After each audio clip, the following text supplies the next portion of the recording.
DTV es todo lo que un país en democracia tiene que ser. DTV es tu voz en el Congreso. Este 2023 seguí eligiéndonos. DTV, el periodismo en el Congreso.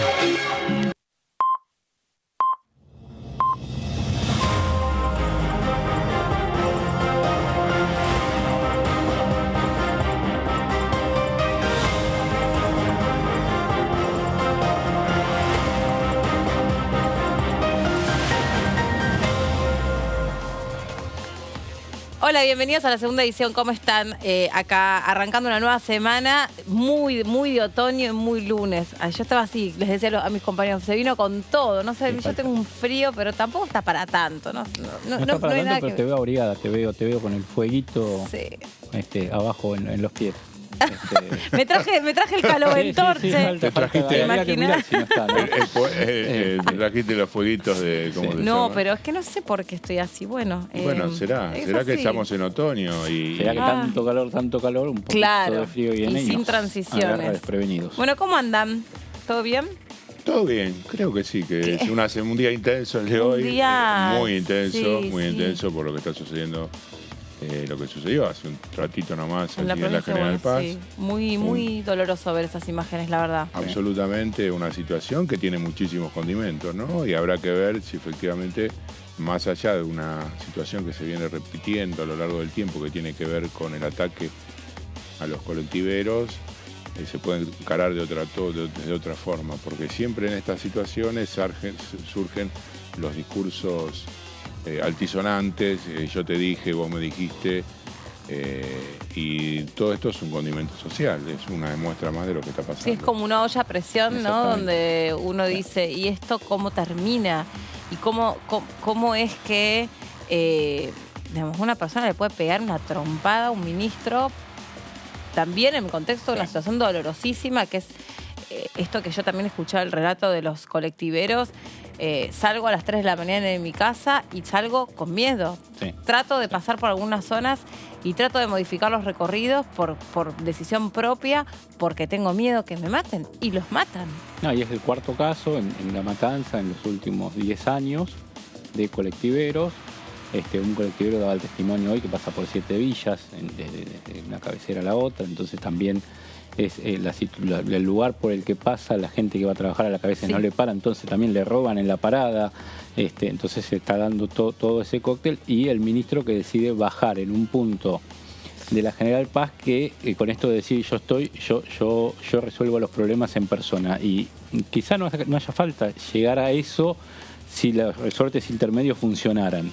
Entonces llega esa puesta en escena del ministro cara a cara intentando darle solución a estos colectiveros que obviamente en el estado en que están se da la situación que se da. Y acuérdense ustedes que, por ejemplo, solo para valernos de la agenda parlamentaria, estos temas, hace muy poquitito, o sobre estos temas, vino a exponer el ministro de Seguridad, largo y tendido. Lo que pasa es que en ese momento la ola que estaba tapando o amenazando era Rosario. Pero vos tenés acá un grupo de trabajadores que es la expresión de lo que muchos de nosotros vivimos todos los días, que ganan un dinero que hoy por hoy con el nivel de pobreza e inflación que tenemos no te alcanza. Pibes que están exponiendo su vida todos los días. Se tomaron medidas a favor de los colectiveros, algunas y otras no. La famosa mampara de blindex para poder aislar al colectivero con vidrios blindados, eso no. Realmente estamos viviendo situaciones en materia de inseguridad muy tremendas y cuando el Congreso tuvo que actuar porque los casos fueron o han sido emblemáticos, caso Carolina Píparo, se tomaron medidas en consecuencia que este Congreso acordó con el Banco Central y la verdad es que bajó el nivel de salideras. O sea, bajó el nivel ¿no? Recordamos el tema que tiene que ver con justamente las pantallas, digamos, de acrílico que están tapando la visión de los cajeros, ¿no? Y el aislamiento con el cual uno entra o ve quién entra a buscar dinero, quién sale. Y la no utilización del teléfono celular dentro de los bancos. Sí, hay medidas en eso y también hay que agregarle a esto un condimento que algunos oficiales, en este caso, en el día de hoy, también en ese sector le corresponde a la Policía de la Ciudad de Buenos Aires, porque todo todo el ancho de la General Paz está dentro de Cava. Una imagen tremenda de un policía de la ciudad sacudiéndole directamente un escudo sobre un colectivero. O sea, la persona que supuestamente debe llevar la tranquilidad y la calma, uno que participa del operativo para proteger al ministro, atacando al manifestante. Al manifestante que está en un estado de emoción violenta, claro, porque no es que está manifestando por una cosa de todos los días y que lleva 10 días pidiendo un reclamo que puede ser menor o importante para él, pero digo que no sea tan trascendente en ese día, justo vas y confrontás. Sí. Lo último que tengo es que de la provincia de Buenos Aires, pregunté recién, desde la gobernación, Axel Kicillof ya estuvo hablando con ambos ministros porque estaba en el mismo lugar el ministro de Transporte Jorge Donofrio, sí, que sigue estando allí en la zona, pero bueno, está trasladado, como decía bien ustedes, Bernie Alchurruca con politraumatismo de cráneo. Sí, porque aparte en un momento directamente lo tiraron contra un paredón, más allá de pegarle en la cabeza, le pegaron en las piernas. O sea, claramente necesitaba atención y necesitaba una atención rápida porque hacía como 40 minutos que lo estaban tratando de evacuar de ese lugar y entre que el ministro no cedía a irse y que no estaban dadas las condiciones para eso, no se lo pudo sacar lo suficientemente resguardado hasta que finalmente le pusieron un casco en la cabeza y fue la Policía Federal, fuerza con la que él no tiene una buena relación, la que lo termina escoltando y sacando del lugar. También me hace acordar esto a otro proyecto de ley que sigue durmiendo acá, que es la de la violencia institucional, que es regular cómo frente a este tipo de protestas tan sensibles desde todo punto de vista, porque lo que subyace, o si querés no es lo que subyace, el telón de fondo es la inseguridad, es la muerte, el asesinato de un compañero. Sale un grupo de colectiveros hartos, como decía recién Leo, en un estado de emoción muy alterado, ¿no? Donde ya no hay ninguna palabra en ese contexto que pueda hacer que calmen las aguas. Con la sola aparición de las fuerzas de seguridad, ahí se empezó a agitar la cosa.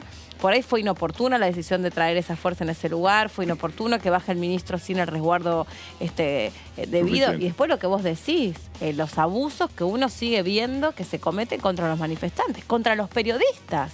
Sí, bueno, eso, digamos, más o menos estamos acostumbrados a lo que estamos en la calle, pero que está mal, claro. Pero una persona que está protestando porque fue un compañero al que lo asesinaron en la jornada de ayer, termina siendo además víctima de la policía, o sea, es una doble victimización. Me parece que habrá que ver cómo sigue la situación, pero además expresión de otras cosas, escucharon algunos cánticos que hacían recordar otra época, veremos efectivamente cómo se sigue desarrollando. Bien. Leo, ¿tenés más información? Sí, justamente hablando del tema de seguridad y yendo a lo penal, presentamos una serie de placas que tienen que ver con un proyecto de ley presentado por la diputada Carolina Píparo de Buenos Aires Libre, es diputada ex integrante de Avanza Libertad. ¿Por qué? Porque la semana pasada se fue del bloque que tenía con José Luis Espert y formó un monobloque. No estuvo de acuerdo con que José Luis Espert esbozara esta especie de acercamiento con Cambiemos.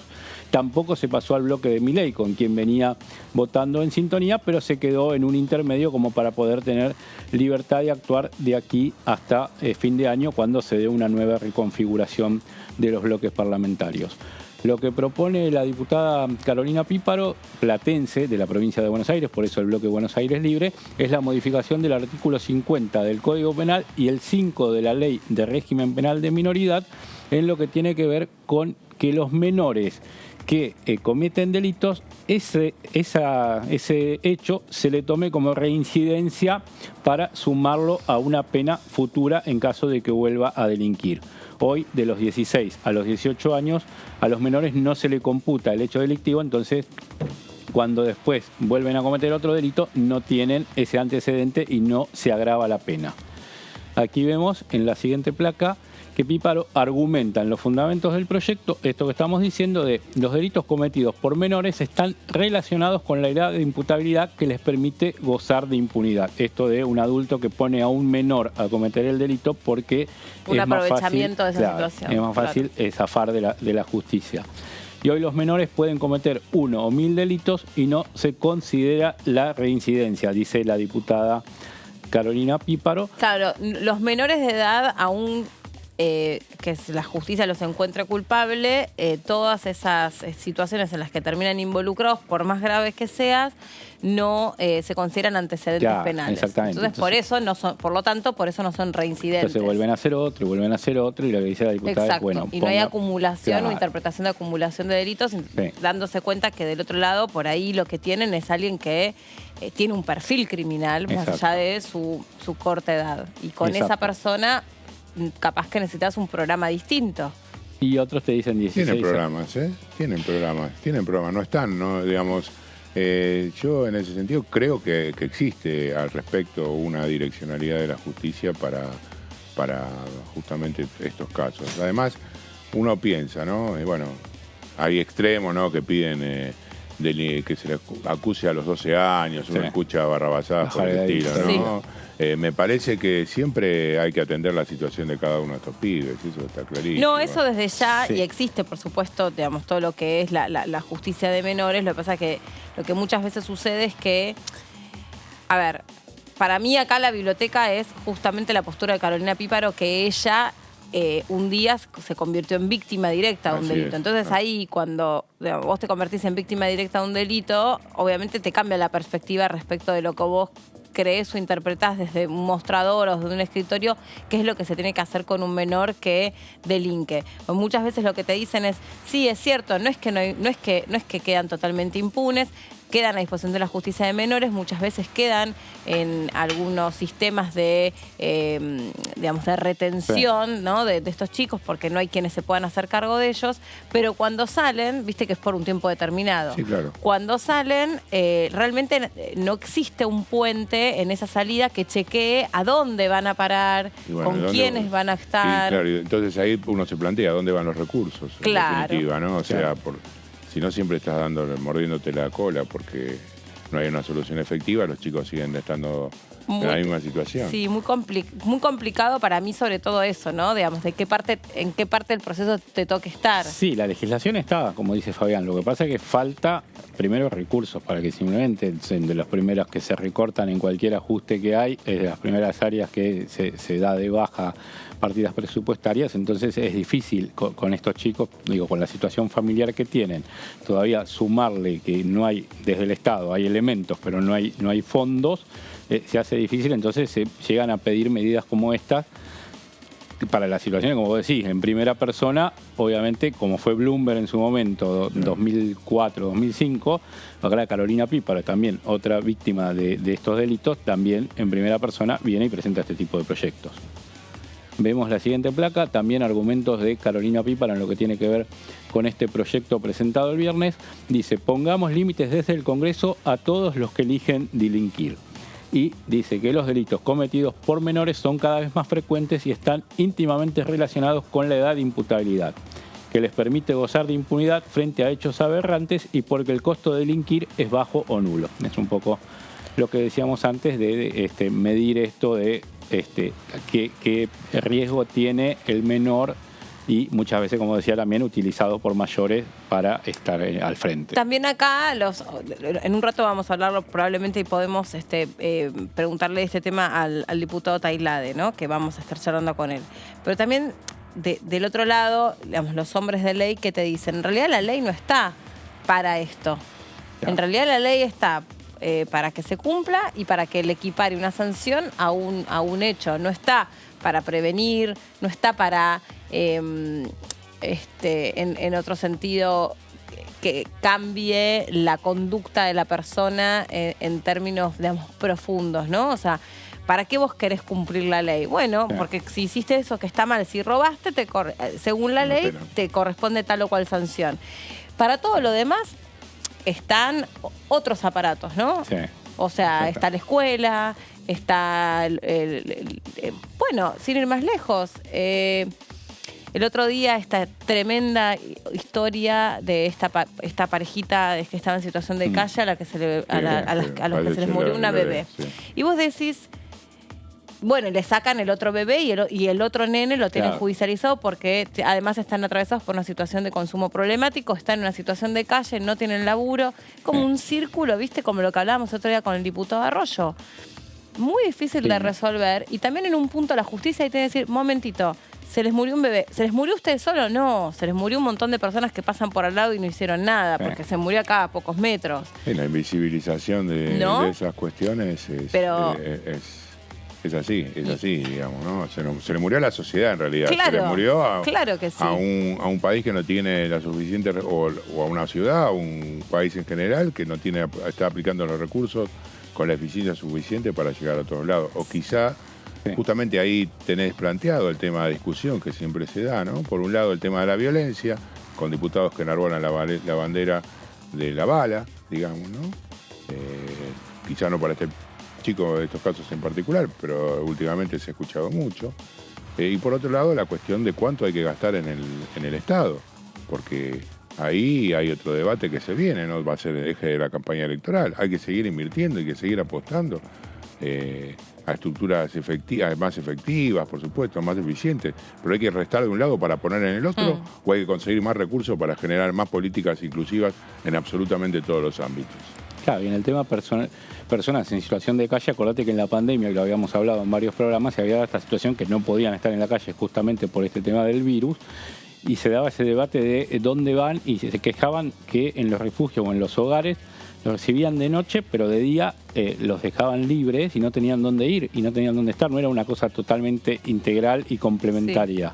Sí, lo hemos Entonces hablado ese fue también. uno de los debates también. Sí, totalmente. Volvemos a la placa. Lo que propone Píparo entonces es la modificación del artículo 50 del Código Penal, que quedará redactado en: habrá reincidencia siempre que quien hubiera cumplido total o parcialmente pena privativa de la libertad impuesta por un tribunal del país cometiera un nuevo delito punible también con esa clase de pena. Y lo que agrega la diputada en ese artículo es que dará lugar a reincidencia los delitos cometidos por menores desde la edad de imputabilidad, es decir, desde los 16 años. Claro. O sea, claro. hasta ahora no se computan, de 16 a 18, como decíamos, no hay antecedentes, ahora de 16 a 18 ya habría antecedentes. Entonces, cuando un menor vuelve, o después adulto, vuelve a cometer un delito, se computa como que tiene antecedentes, tiene reincidencia, y eso es un agravante para la pena.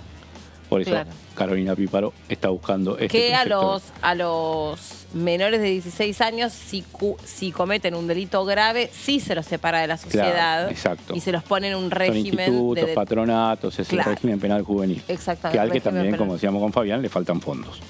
Pero está. Claro. Está. Siempre cuando se habla de una reforma de seguridad o de este tipo de cosas, se habla integral. Sí, yo me acuerdo del caso del delincuente que se llamaba El Turrón, que era un nene de 14 años, un delincuente que se había convertido en un asesino a los 14 años, y yo me acuerdo de haber entrevistado a la madre, y la madre era una chica atravesada por 1.000.000 de vulnerabilidades. Ella misma había estado involucrada en la delincuencia. Creo que tenía al papá del Turrón también detenido por delitos graves.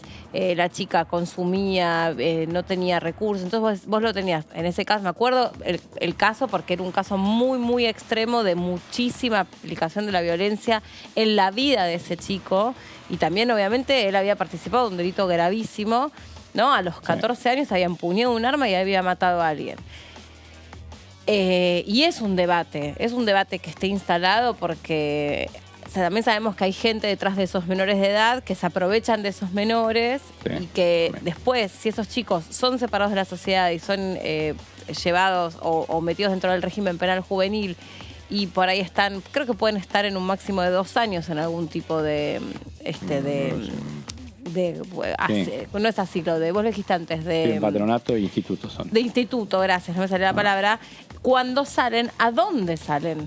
¿Con quién? Sí, el asunto ¿Qué es que es lo pasa mismo. con esos chicos después? Porque Porque ahí también tenés que mirar Si el cuál es entorno ese... familiar es el mismo, si hay violencia intrafamiliar, que es lo que también se da mucho. Y no hay recursos, y el pibe tiene que salir a laburar, y obviamente tiene, por ejemplo, 16 años. ¿De qué va a laburar? Ya se desenganchó del colegio, entonces es muy difícil volver a traerlo. Después el tema, ¿Cómo?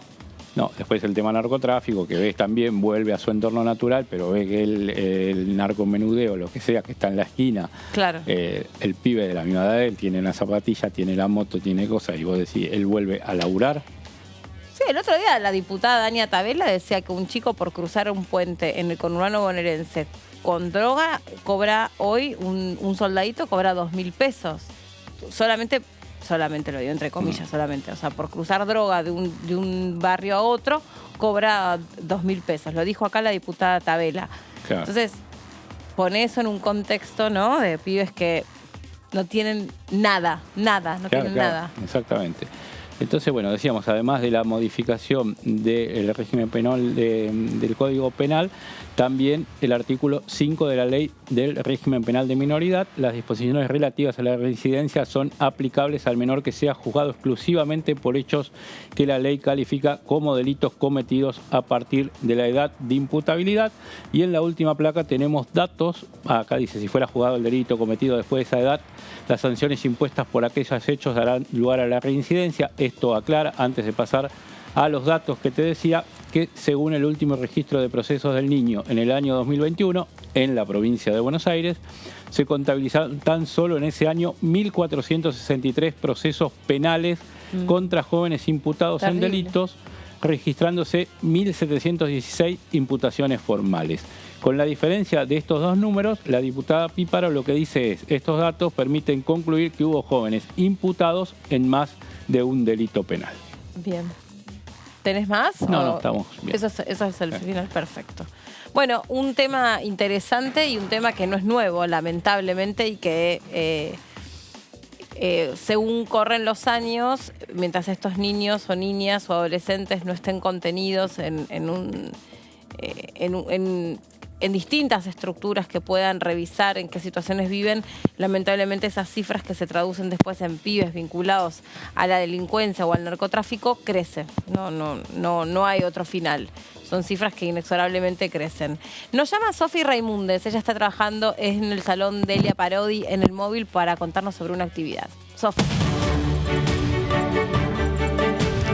Hola Meli, ¿cómo estás? Buenas tardes para vos. Saludo también a los compañeros y compañeras que están trabajando allí en el piso. Exactamente, estamos dentro del salón de conferencias Delia Parodi porque en algunas horas, en algunos minutos nada más, a las 16 horas, está previsto que comience una ceremonia, podríamos decir, o un diálogo, un conversatorio sobre el 24 de marzo, día en el que se conmemoró, obviamente, el Día de la Memoria, ¿no? Por la Verdad y la Justicia, el golpe cívico militar del año 1973 y por supuesto 76. A fin de año se cumplen 40 años de la recuperación de la democracia, se cumplieron 47 años desde este golpe de Estado entonces cívico-militar y por eso junto a la Dirección de Cultura, también con la invitación del diputado Salvador y también con la participación especial, obviamente con la convocatoria especial de la Fundación Julio Estracera, que fue quien llevó adelante el enjuiciamiento a 3 de las 4 de las juntas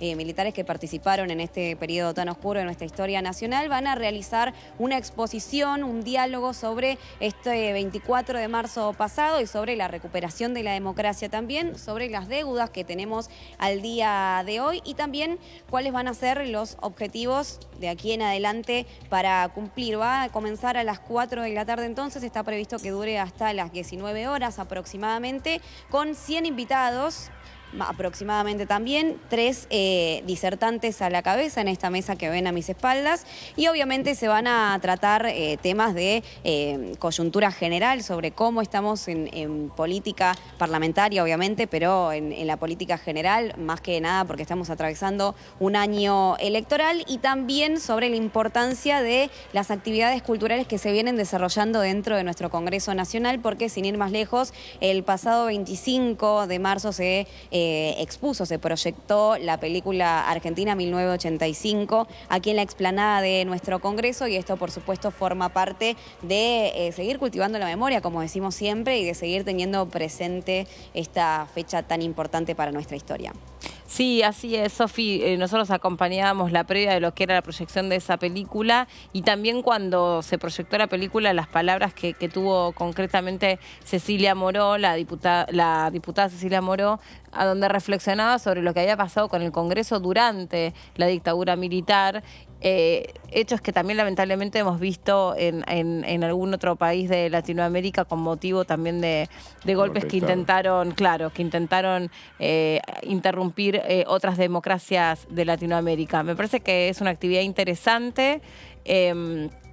También, por supuesto, que seguir debatiendo aquí en el Congreso qué es lo que tiene que pasar con los discursos negacionistas. Es otra de la conversación que nosotros venimos teniendo y que entendemos que cada uno tiene ahí una postura y un punto de vista, ¿no? ¿Qué es lo que se hace con aquellos que siguen insistiendo, desde el Congreso de la Nación incluso, que no fueron 30.000 los desaparecidos, que se habló, que se trató de una guerra sucia o que se trató de un conflicto entre dos partes, contando con mucha malicia, ¿no?, cómo sucedieron los hechos? Sí, creo que es por ahí, y en ese sentido lo que discutíamos la semana pasada aquí con María Caferata también, sí, la cuestión de proyecto sí o proyecto no en cuanto a la posibilidad de castigar de alguna manera con alguna sanción a aquellos legisladores, funcionarios que efectivamente acompañen estos discursos de negacionistas, estos discursos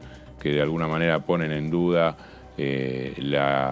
los desaparecidos e inclusive hablan de la teoría de los dos demonios, una cuestión que a lo largo de la historia ha quedado saldada, pero que siempre es interesante volver a recorrer porque indefectiblemente la sociedad de a poquito en algunas cosas pierde la memoria y justamente me parece estas conferencias, esta posibilidad de participar con gente que vivió o que tiene la experiencia suficiente para relatar lo que efectivamente sucedió en esos años tan oscuros, traen un poquito más de conciencia y de aporte social en momentos en que, bueno, en el mundo está claro que la ola de la derecha es muy grande y la ola negacionista acompaña lo que sucede. Sí. Y también pensaba recordar que fue durante los años de la dictadura que un gobierno de facto decide ir a recuperar las Islas Malvinas, ¿no? Un hecho no sucede desenganchado del otro, y que a la hora de ir a recuperarlas mandó a pibes que tenían 18, 19 años, que no tenían ningún tipo de entrenamiento militar, o sea que además de ser torturadores, eran cobardes, ¿no? Porque para ir a recuperar las islas y realmente esgrimir lo que ellos mejor saben esgrimir, que eran las armas, mandaron a pibes que no tenían la más mínima formación y directamente los mandaron con un escarbadientes, como se dice literal, a la guerra te mandan con un escarbadientes si te quieren ver muerto, que es un poco, me parece que formó parte del mismo plan, y bueno, a veces nosotros por una cuestión de fechas los separamos.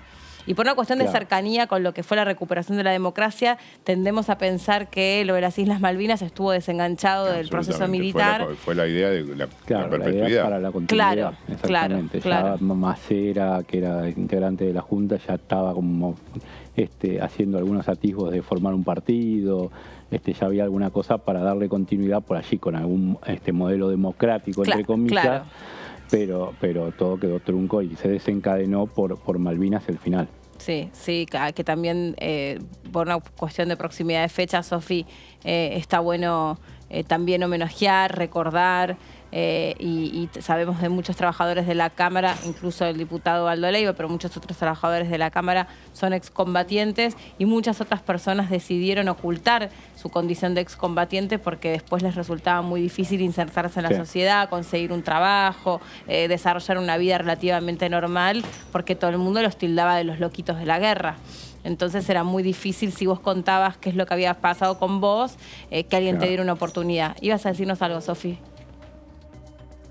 Sí, exactamente. 41 años se cumplieron ayer entonces del pasado 2 de abril del año 1982, cuando se inició la Guerra de Malvinas, ¿no? Y por supuesto esta herida abierta que todavía tenemos en nuestra historia nacional, y lo importante que estaban diciendo anteriormente los testimonios de las diferentes víctimas de la última dictadura cívico-militar. Esto está vigente en los debates y en los diálogos que se dan dentro de nuestro Parlamento, porque sin ir más lejos, en la última comisión de juicio político tuvimos la palabra, el discurso, el testimonio de una enfermera del Hospital Posadas de Gladys, que justamente dijo que lo que sucedió durante el año 2017 con el fallo de la Corte Suprema del juicio del 2x1 la atacaba directamente, y que para ella era una amnistía que no se podía perdonar o que no se podía permitir, porque estaban liberando o intentando liberar a uno de los que había sido su violador y su represor a partir del 76 en adelante, ¿no? Entonces, por eso este debate sigue estando vigente en nuestra sociedad, la importancia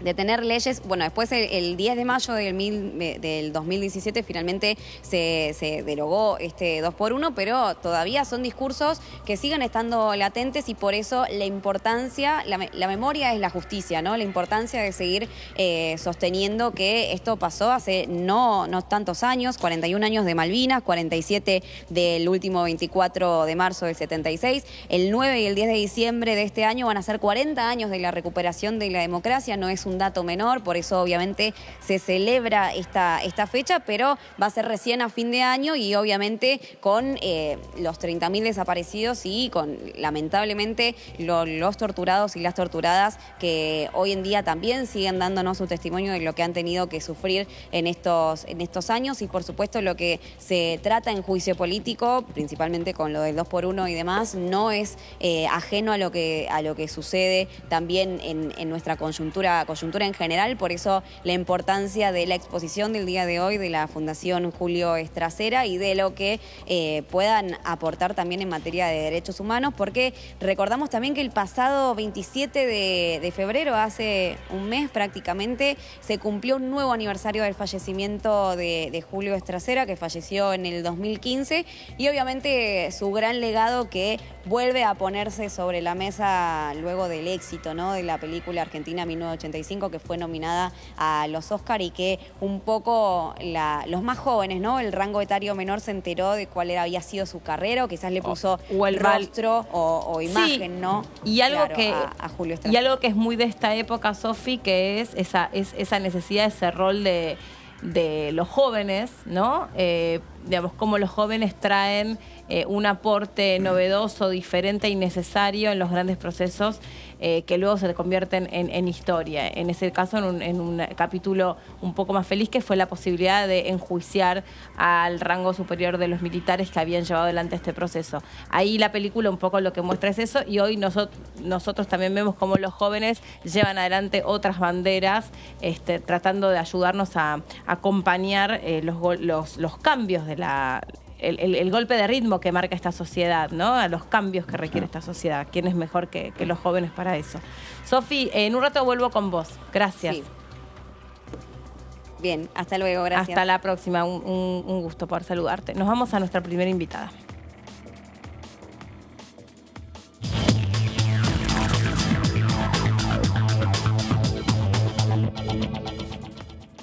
La diputada Osuna está ahí del otro lado. ¿Cómo le va, diputada? ¿Cómo está?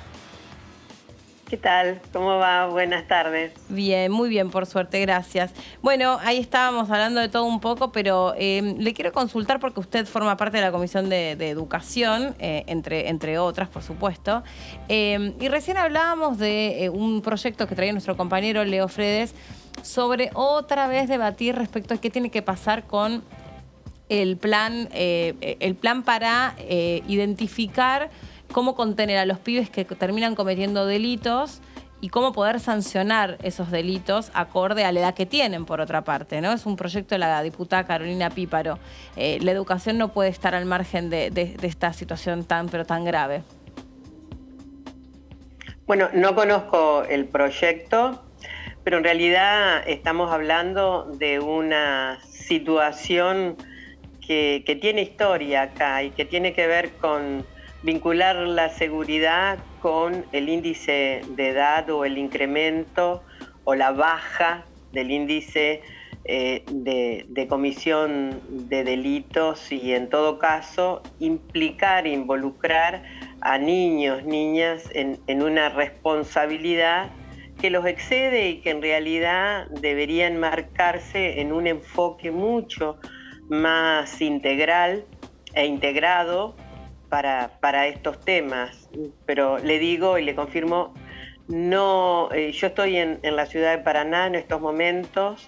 La verdad que hoy con una situación de tensión generada a partir de la visita de la diputada Vidal y el diputado Frigerio a la Universidad Provincial, una universidad que además tiene una historia importante y sobre la base de una de sus facultades estamos impulsando la creación de la Universidad Nacional Juan L. Ortiz junto con otras universidades. Así que la verdad me encuentra con una, situación de tensión porque se han generado múltiples expresiones de repudio, habida cuenta que son legisladores que se han negado a la creación de universidades y en el caso particular de Vidal, con una referencia concreta de expresiones en contra de las universidades públicas, ya que según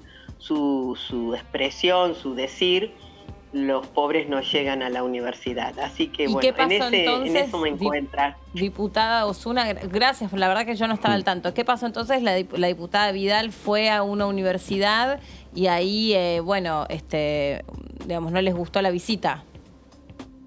En realidad, la universidad cuyo rector se expresa alineado con esta expresión política que es el Frente de Juntos por el Cambio y en particular con una precandidatura del diputado Frigerio, los invita, según él casualmente, pero no casualmente, la verdad que son múltiples expresiones, de organizaciones de trabajadores y trabajadoras, de estudiantes, de sindicatos, de espacios políticos, señalando la incongruencia de visitar una universidad quienes no creen en las universidades y más, se han negado, ausentándose del recinto, a la creación de universidades públicas en la Argentina y en particular a la Universidad Juan L. Ortiz, con asiento en la ciudad de Paraná. Diputada Osuna, Fabián Waldman le habla. ¿Qué tal? Buenas tardes. Y en ese sentido, ¿qué tal? ¿Cómo está? Y en ese sentido, ¿cuál es la explicación del rector? Justamente creo que es uno de los mayores impulsores y beneficiarios de la posibilidad de que se convierta en una universidad nacional del convite, digamos. En el sentido está claro de que Juntos por el Cambio, bueno, se levantó en aquella famosa sesión de diciembre cuando se iba a votar la posibilidad de crear las 8 universidades nacionales y cómo ve reflejado en la realidad concreta, qué dicen los estudiantes de la Casa de Estudios, cómo está en líneas generales el ambiente, en una situación que me parece debe ser compleja porque si hay alguien que repudia que esa casa pase a tener otra categoría y la visita como un ejemplo de estudiantes, me imagino esos estudiantes cómo estarán. No, el ambiente está muy caldeado en el sentido que la democracia da oportunidad, y yo creo que en buena hora, de posición clara, firme respecto a lo que es el derecho a la educación y en particular la función que tienen las universidades, que indudablemente que son formativas, pero sobre todas las cosas tienen que ver con la promoción social, con la integración. Esta universidad, la Universidad Autónoma de Entre Ríos, que es provincial, tiene indicadores que confirman que casi el 80% de estudiantes son primera generación familiar de acceso a la universidad. Y la verdad que eso es un gran orgullo. Entonces, yo creo, y lo digo en términos de la perspectiva democrática, si el rector entiende que es un aporte invitar a estas personas que por otro lado son porteños, ambos, tanto Frigerio como Vidal, pero que además se han negado a acompañar el proceso de incremento de universidades públicas en la República Argentina por razones obvias, que además Vidal, como les decía, lo hizo explícito en un encuentro en el Sheraton ante personas creo que era el Rotary Club, que le invitaron. Entonces creo que bueno, que nos encuentran con ese debate abierto y franco y también democrático, pero que es ejemplificador en el sentido de advertencia, ¿no? Estamos en un año electoral, ¿sí? Los debates, bienvenidos.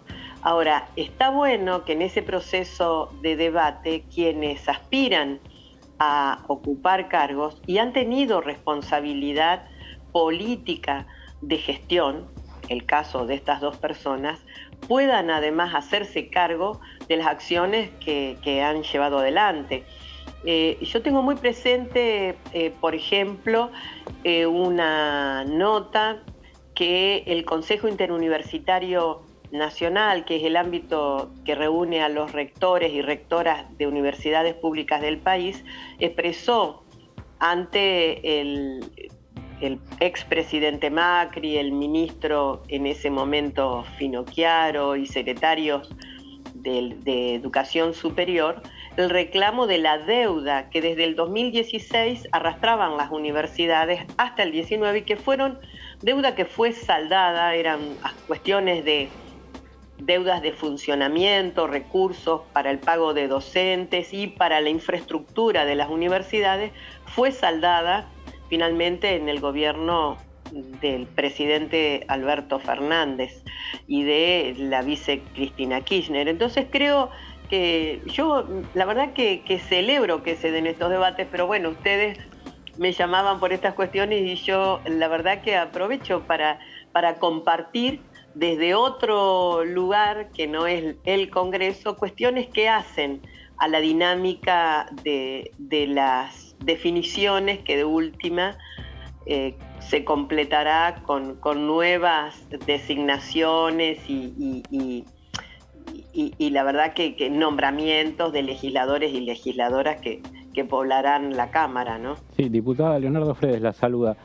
Le consulto, el tema, usted dijo, ¿cómo anda? Usted dijo Frigerio es porteño, pero es candidato a gobernador de su provincia. ¿Cómo es ese tema?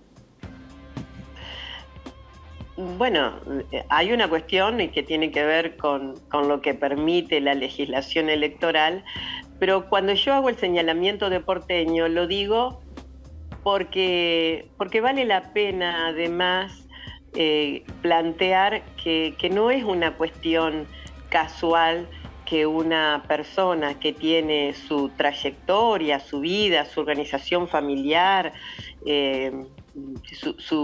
sus afinidades en otro lugar, pretenda gobernar esta provincia de tanta tradición federal. Y fíjese que nada, por ejemplo, ha dicho el diputado Frigerio en relación al fallo de la Corte que despoja a las provincias de recursos que provienen de la coparticipación y que terminan beneficiando claramente a la ciudad más rica del país, una ciudad donde él tiene toda su historia.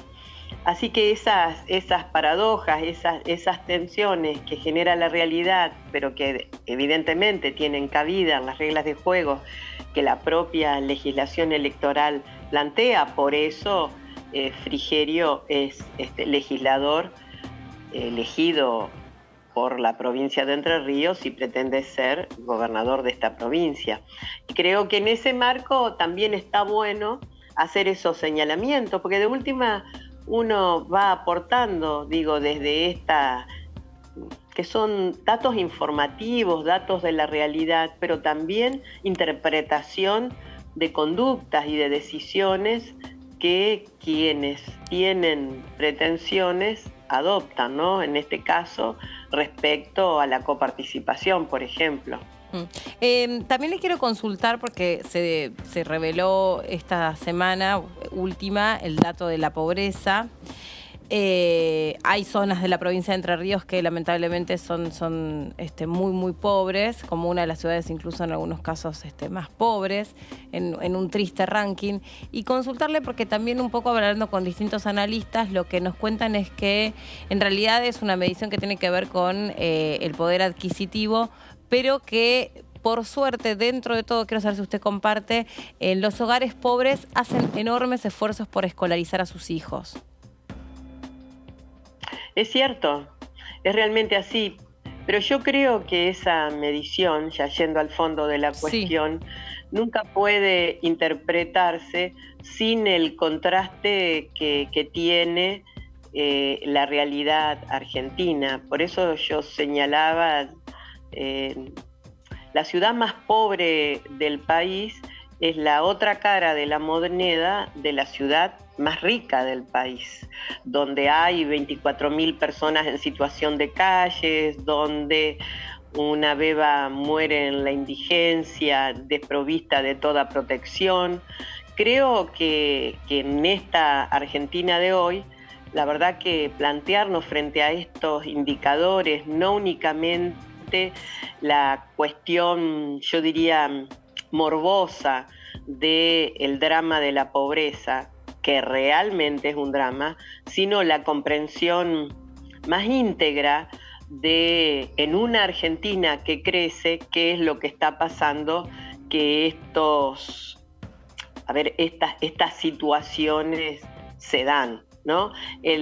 Cuando uno ve, yo me niego a ver la situación de extrema pobreza sin poner sobre la mesa la situación de altos ingresos y Producto Bruto Geográfico más exorbitante del país. Me parece que hay que ver las dos cosas juntas, y a eso yo le sumo esta decisión de la Suprema Corte de favorecer a la ciudad de Buenos Aires, mediando además un intercambio, yo diría, grotesco y ilegal entre el jefe de despacho, de la vocalía de la presidencia de la Corte con el ex ministro de Seguridad de la ciudad de Buenos Aires, ¿no? Ajá. Este intercambio entra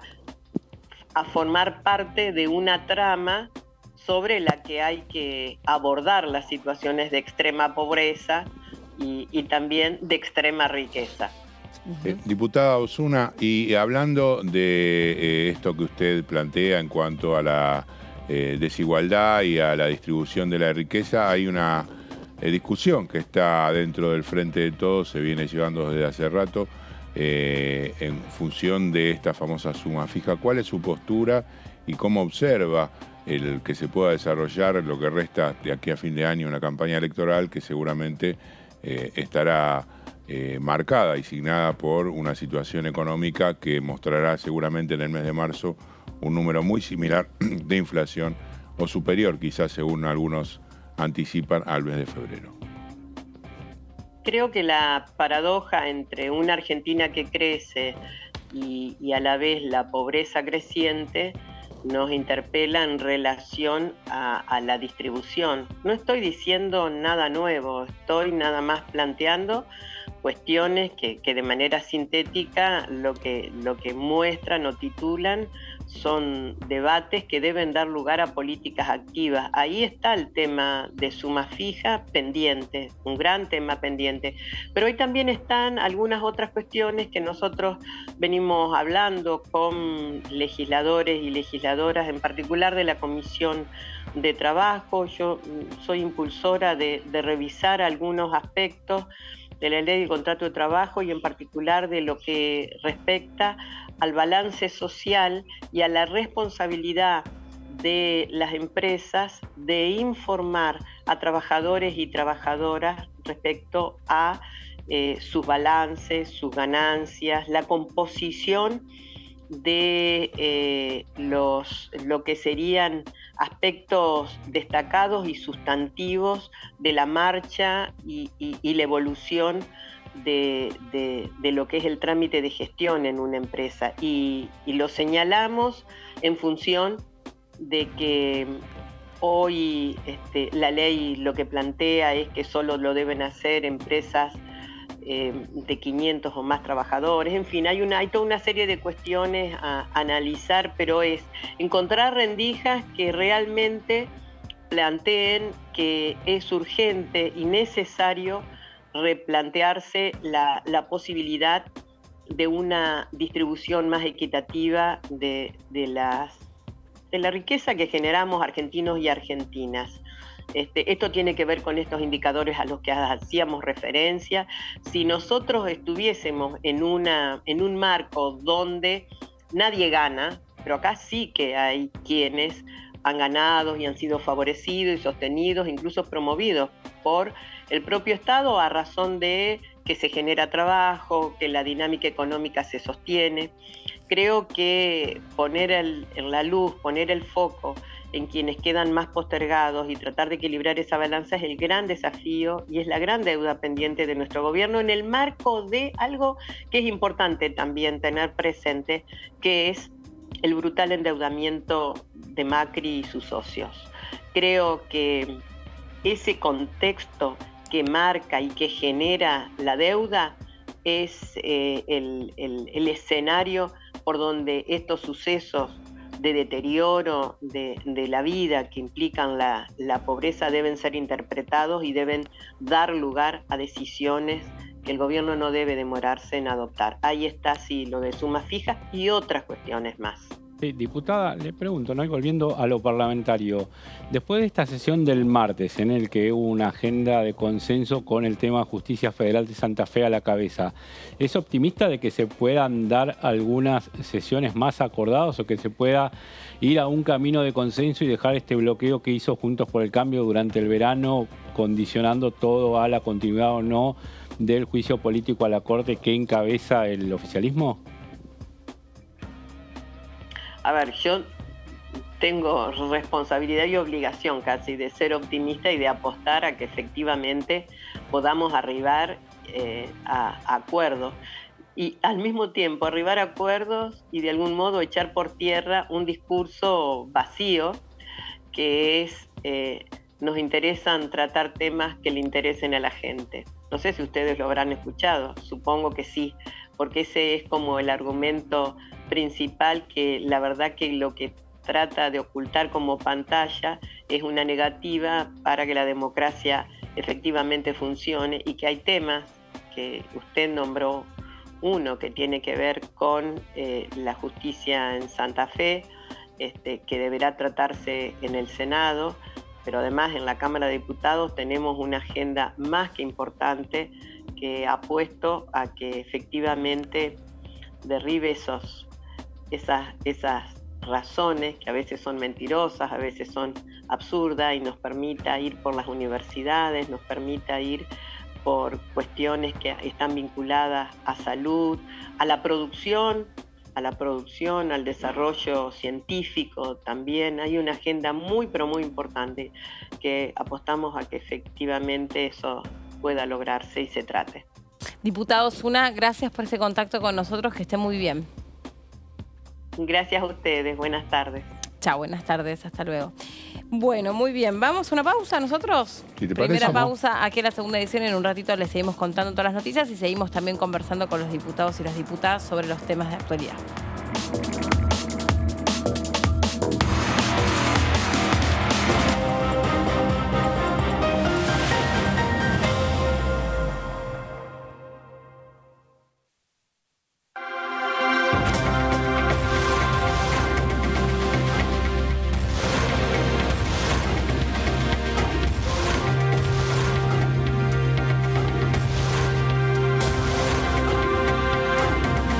Ellos son tu voz en la segunda edición. DTV, el periodismo en el Congreso.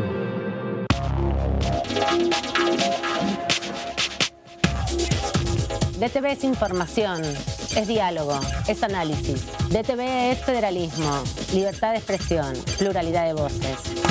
DTV es todo lo que un país en democracia tiene que ser. DTV es tu voz en el Congreso. Este 2023, seguí eligiéndonos.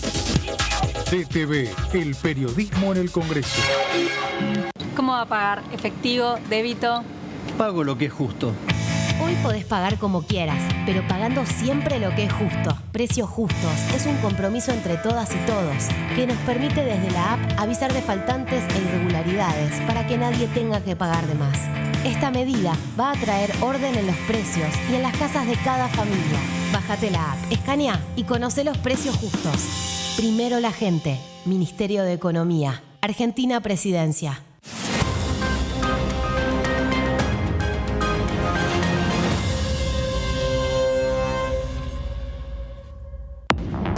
¿Cómo le va? Esto es el análisis por aquí por DTV. Hoy la condición es más favorable para el que alquila, está bien, queremos igualarla y que sea tan favorable para el que alquila como es favorable, o sea, mejor dicho, que sea tan favorable para los que tienen un crédito hipotecario hoy como lo es para los que alquilan. Y me parece que esas 4 reformas, muchas de ellas van a tener consenso y hacia ahí puede haber una idea de mejorar el sistema sin romperlo, sin alterar contratos, sin generar algo que sea pan para hoy, hambre para mañana. Lo que pasa en Rosario no es solo accionar de estructura delictiva compleja dedicada exclusivamente al narcotráfico. Hay un montón de otras actividades que de alguna manera hacen a este crecimiento de la violencia urbana, que se expresa fundamentalmente del crecimiento de la tasa de homicidio, que a partir del 2009, 2010, 2011 se dispara. DTV, el análisis, de lunes a viernes.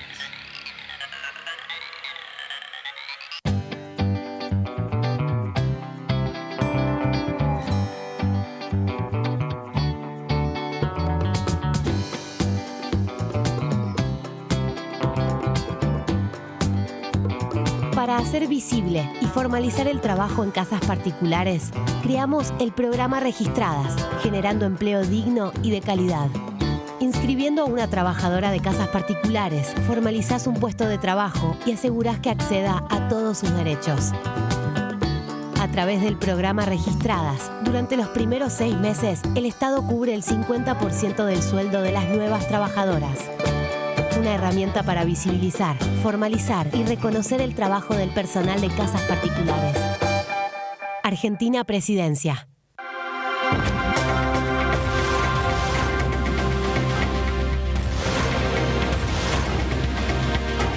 Ellos son tu voz. En DTV, el resumen. DTV, el periodismo en el Congreso.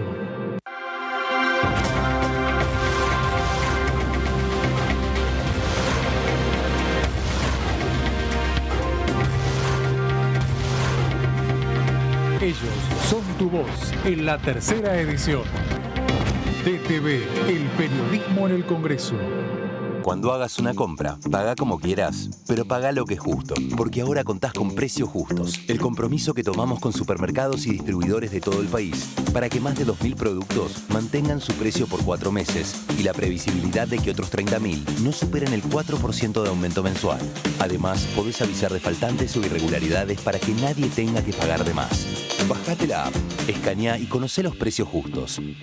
Primero la gente. Ministerio de Economía. Argentina Presidencia. Bienvenidas y bienvenidos a Punto Género.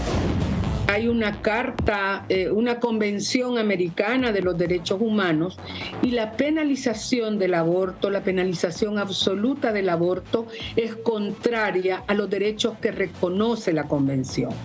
Entonces nosotras aspiramos a que la Corte le diga al Estado de El Salvador: usted no puede seguir aplicando una legislación y unas políticas que son contrarias a la Convención Americana de Derechos Humanos. Las personas con discapacidad estamos o invisibilizadas, a veces infantilizadas y otras veces consideradas como incapaces. Entonces, lo que no se termina de considerar, por eso es tan importante el decir somos personas con discapacidad, porque el ser persona indica que somos sujeto de derechos. Punto Género, lunes, 23 horas.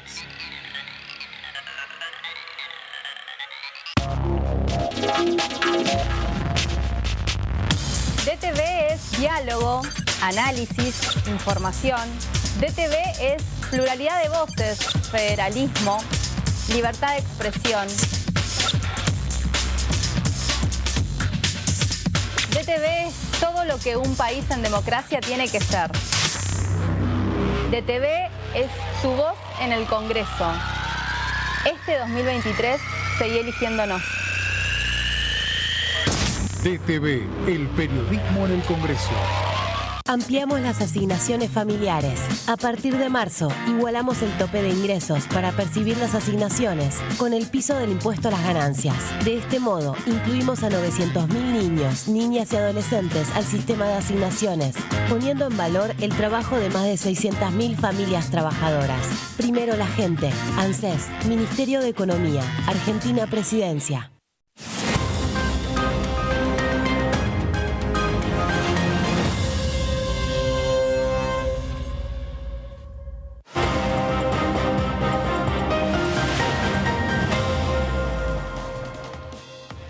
Claro, acá estamos, de regreso después de la pausa de la segunda edición. Puede fallar. Bueno, Yo siempre si hay música... Somos humanos, eso demuestra. Totalmente. Bueno, y ahí yo a mí me estaba tratando de acomodar. Bueno, ¿cómo viene esta semana? Es una semana corta porque es la semana de Semana Santa, entonces no tenemos comisiones a la vista. Pero la semana que viene sí. La semana que viene sí empezamos el martes a las 13, martes 11 a las 13 horas, con la Comisión de Juicio Político. Una nueva reunión en este proceso de juntar pruebas y testimonios para el juicio a los 4 miembros de la Corte Suprema. Vendrá o está invitado nuevamente Germán Garabano, el ex ministro de Justicia durante el gobierno de Cambiemos entre 2015 y 2019, que había avisado que no venía, que no se iba a presentar. La comisión le da una nueva oportunidad para que venga, como también lo había hecho anteriormente con otros invitados, como Pepín Rodríguez Simón, asesor judicial también del gobierno de Cambiemos, y otros invitados, Fabián, ¿no?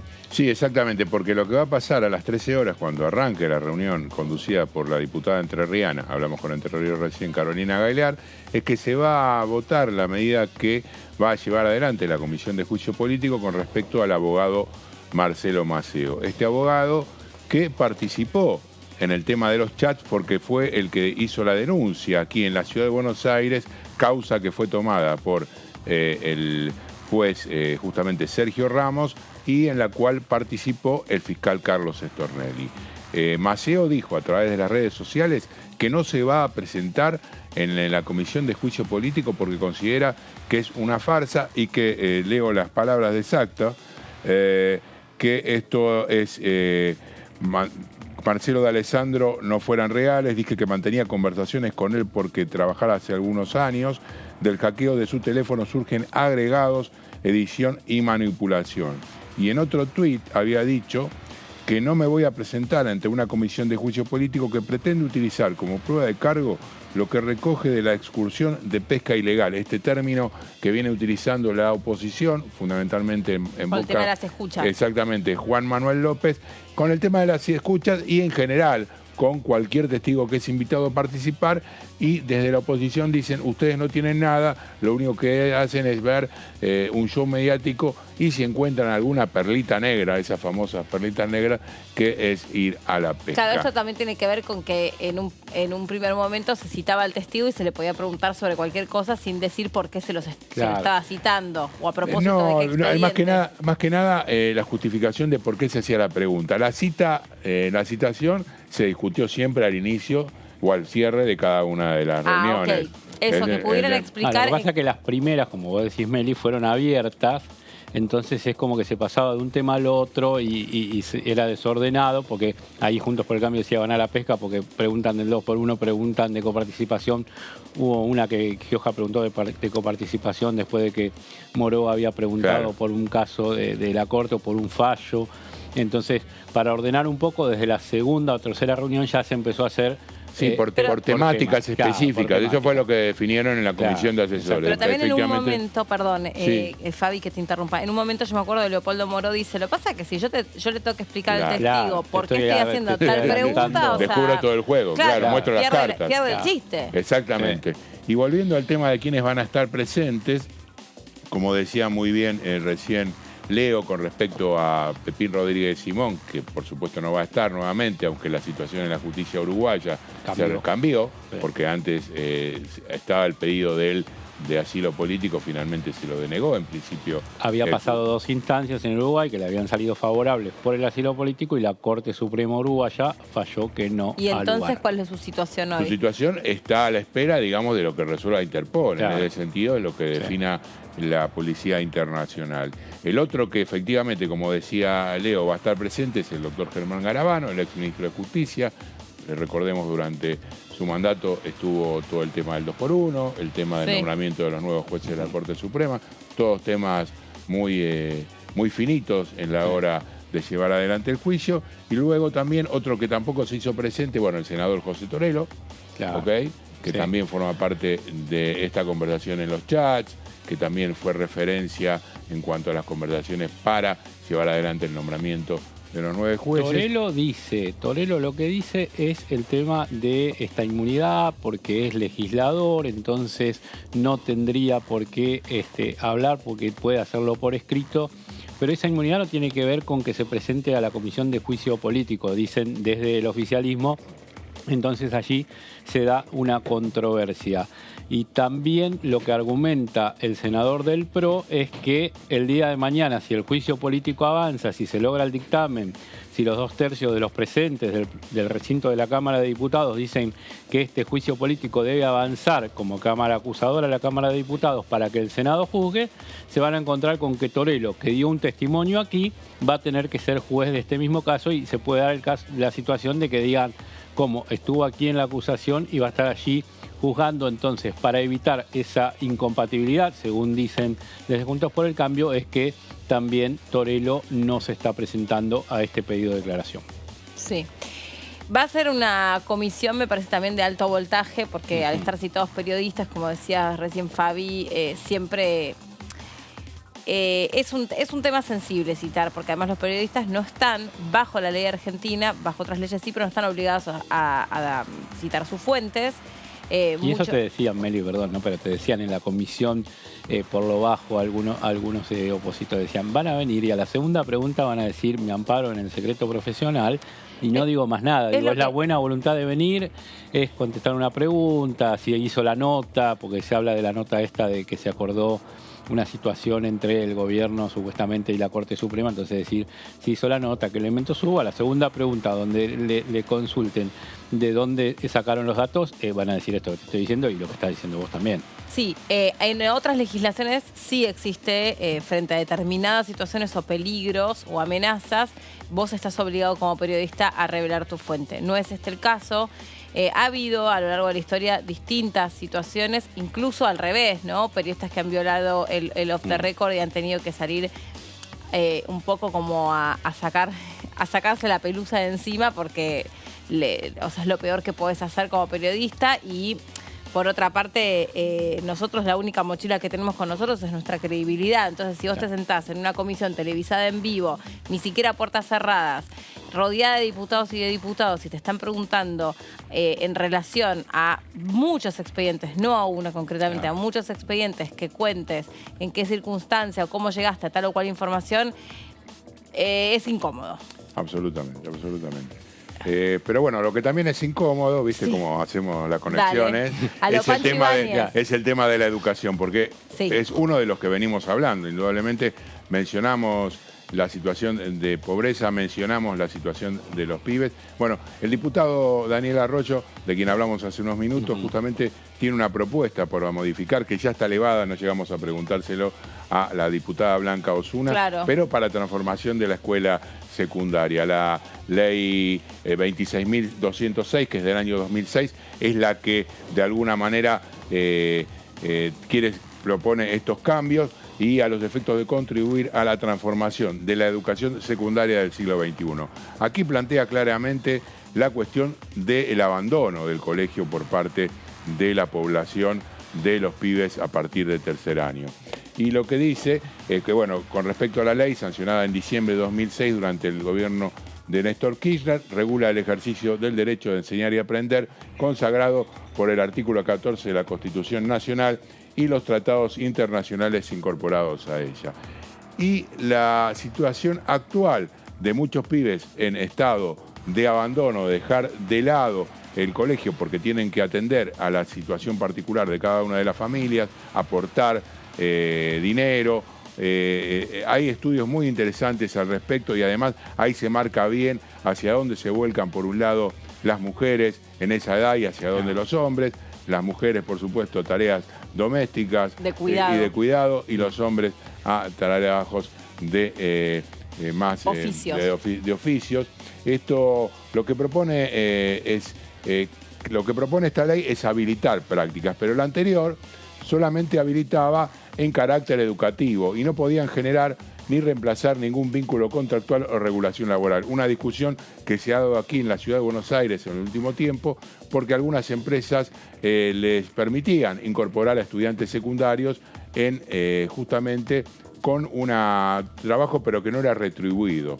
del otro lado. Entonces, desde los sectores docentes se decía, bueno, esto Sí. es mano de obra barata para las grandes empresas. Sí, porque después es muy difícil cuando vos le das esa oportunidad al joven, que obviamente lo es, o sea, las pasantías o demás experiencias no remunerativas, pero después una vez que estás adentro de esa planta, también está la sed por mostrarte y aprender, que va a hacer que indefectiblemente cumplas una tarea concreta, no estás solo en carácter de observante. Claro. Distinto es que, no sé, vos estás en el último año de, yo qué sé, un No, colegio. las técnicas, la mecánica, Claro. la mecánica que tiene el propio taller en el colegio, las ópticas que tienen los institutos o las gráficas, esto lo tienen incorporado. Claro, o digo, o al revés, o alguno que esté de repente, no sé, modalizado en ciencias humanas. Entonces vos decís, bueno, ¿saben qué, chicos? Pueden venir al canal y ver cómo funciona y cómo es el mundo de los medios.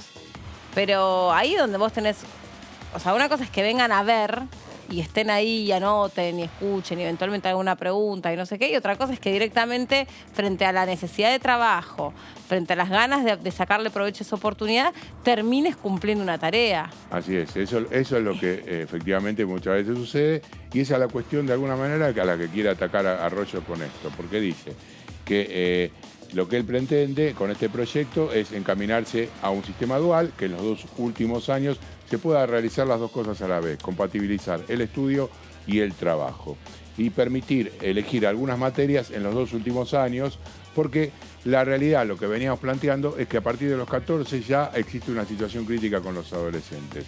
Hay una cantidad, vamos a verlo en el próximo cuadro, en las próximas placas, de pibes y pibas que ya están volcados de hecho y formalmente al mercado laboral y no terminan de estudiar. Entonces, por un lado, por una necesidad económica, y por otro lado, también por un incentivo desde el punto de vista del intelecto.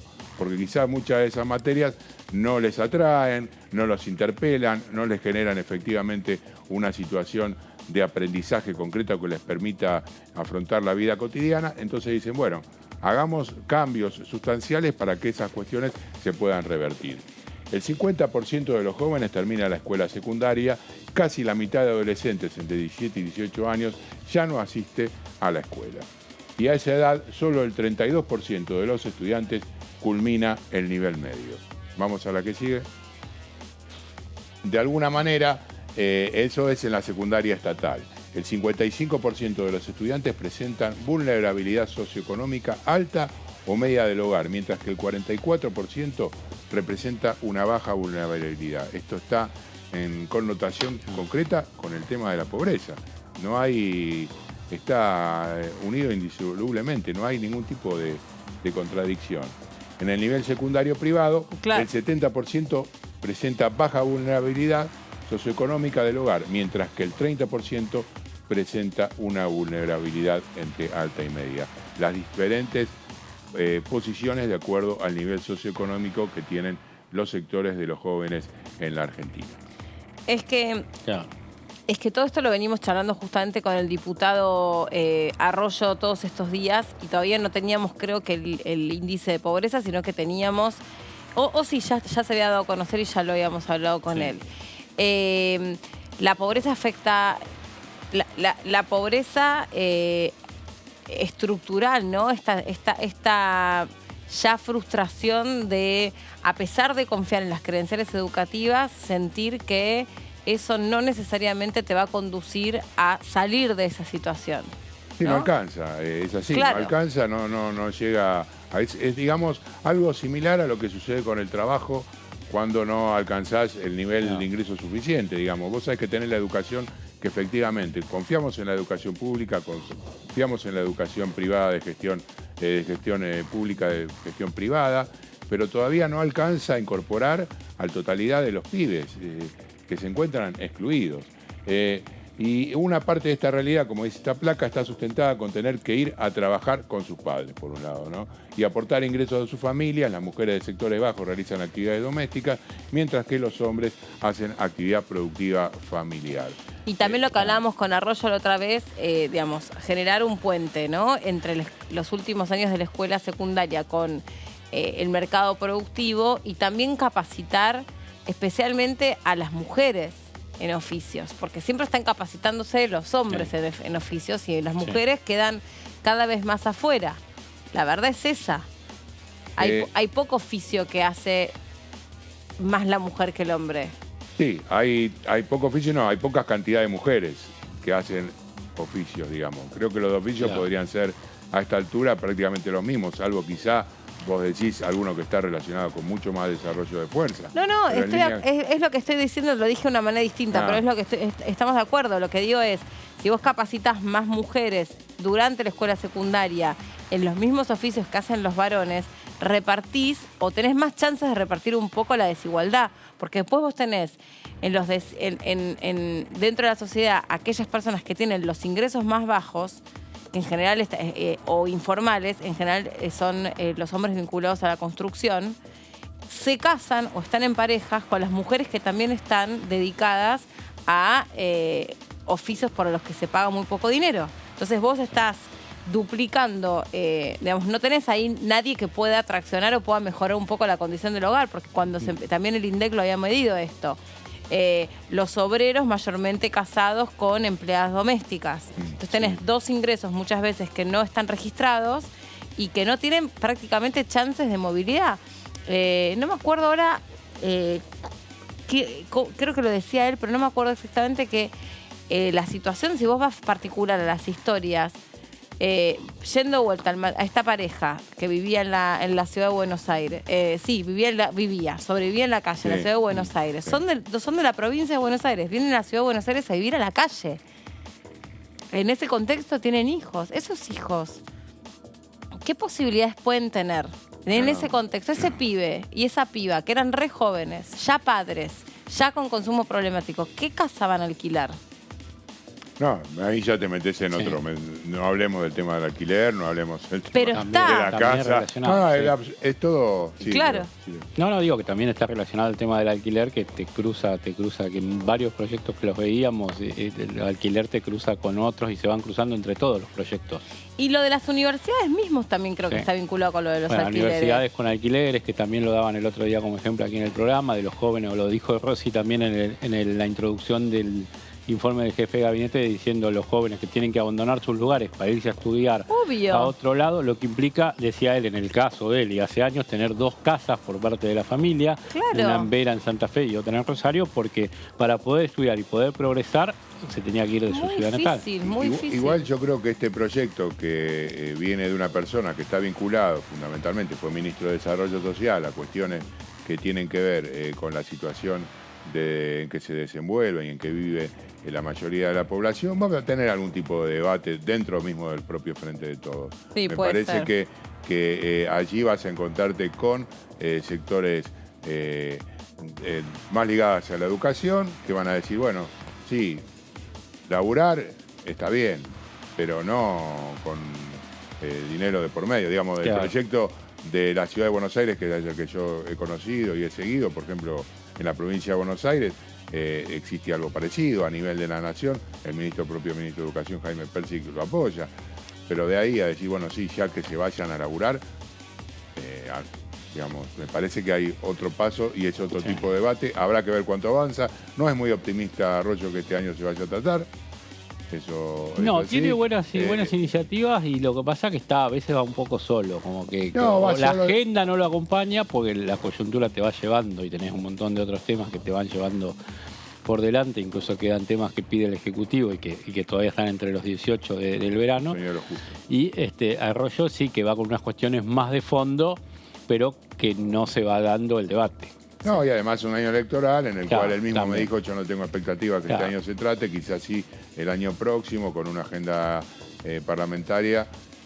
Veremos la expectativa, cómo estará conformado la Cámara de Diputados, con nuevas presencias y más bloques seguramente. No, digo que Arroyo también, por ejemplo, esta voluntad que tiene. En el tema de alquileres dijo, bueno, sentémonos y negociemos, y si el dictamen del Frente de Todos tiene que bajar algo y ceder algo, y el de Juntos por el Cambio también tiene que ceder algo, porque está empantanada ahí la discusión, que se ceda, pero está un poco solo también en eso. En esta voluntad de diálogo y de querer avanzar. Y no es una postura en general, la de Arroyo es conciliadora en su discurso, pero como vos decís, es complicado llegar a buen término y arribar a buen puerto cuando son cuestiones... Se queda con los extremos. Sí, diferentes, inclusive no tenés el visto bueno, que es un tema de alquileres de los bancos. Claro. ¿no? Se juegan otros intereses. Tenés 20.000 cosas periféricas que están en el debate. No, creo que no queda ninguna placa, o sí, no recuerdo. Una más. Sí, perfecto. Plantea el trabajo, porque además después de la aprobada la ley de educación, tiene que volcarse en las provincias. Siempre recordamos eso a la audiencia, ¿no? De Diputados TV. Sí. No es que porque se vote algo en la Cámara de Diputados automáticamente y mágicamente va a aparecer en cada uno de los distritos. Lo tienen que hacer propio, votar en cada uno de los congresos locales o legislaturas y a partir de ello, de esa adaptación, se generan las políticas que se puedan igualar a las políticas nacionales. Sí, habíamos dicho alguna vez que presentábamos algún tema, hacer una placa genérica para la mayoría de los proyectos que dijera, se invita a las provincias y a los municipios a adherir al Alcohol Cero, por ejemplo. Claro. Total, es así. Al margen que no está todavía aprobada, que no está aprobada, luego del bochorno de la semana pasada. Sí. Trabajo entre jurisdicciones con Ministerios de Educación, Economía, Ciencia y Tecnología y de Trabajo, Empleo y de Seguridad Social de la Nación, de los Consejos Federales de Educación y de Trabajo y de otros ministerios, organismos y personas jurídicas públicas y privadas nacionales, provinciales y municipales. Es decir, involucra absolutamente a todos los sectores de la sociedad porque estás tocando una fibra íntima, estás hablando de la juventud, el proyecto de vida de miles de pibes que necesitan ser acompañados del Estado, como decimos siempre, un Estado presente para que puedan llevar adelante sus sueños. Vamos a la última placa. Bueno, lo que decía, ya fue presentado en la Comisión de Educación que preside la diputada Blanca Osuna del Frente de Todos, pero Arroyo plantea que no será viable tratarla este año con tantas trabas políticas. Es una herramienta haberla presentado para iniciar el debate y avanzar fuerte el año que viene. Ojalá se pueda dar el debate porque hay muchos que están pendientes de esto y una solución también para los millones de pibes que dejan la escuela secundaria y necesitan en el siglo XXI contar con esas herramientas para poder afrontar la vida cotidiana. Sí, pues además la escuela secundaria sigue siendo un espacio de contención más allá de un lugar para poder acercar herramientas concretas para conseguir un trabajo. Sigue siendo un espacio de contención para la ESI, por ejemplo, para que esos chicos y esas chicas sigan aprendiendo contenidos que son clave para o denunciar situaciones de abuso sexual o para saber eventualmente hasta cómo prevenir y cómo cuidarse de enfermedades venéreas. Sigue siendo un espacio de contención de ambientes que pueden resultar hostiles o de violencia y es en el colegio secundario donde encuentran una puerta para poder contarlo y pedir ayuda. En fin, la escuela secundaria ya no es más lo que era antes. La escuela secundaria además es un espacio de escucha permanente, de atención permanente a otro montón de cuestiones. No como en la primaria, donde además está atravesada por el lugar a donde los chicos muchos comen. En este caso es la escuela que, entre otras cosas, los tiene ahí contenidos, ¿no? Retenidos, de vaya a saber qué tipo de dificultades o cuestiones tienen descubiertas esos pibes. O sea, es muy, muy importante que las políticas también estén mirando desde la temprana edad, con todo el tema de la salud mental, por ejemplo, tan complicada durante la pandemia. Sí, había salido durante la pandemia este tema de, y se realzó mucho más el papel de la escuela justamente por esto que decís, porque no se podía ir a la escuela y como todos esos chicos quedaron un montón a la deriva porque era más que la alimentación, más allá de que muchos iban o van por la alimentación, todo el complemento que hace al entorno y a ver la integración y cómo se lleva adelante la vida de esos chicos que no era para nada fácil. Efectivamente.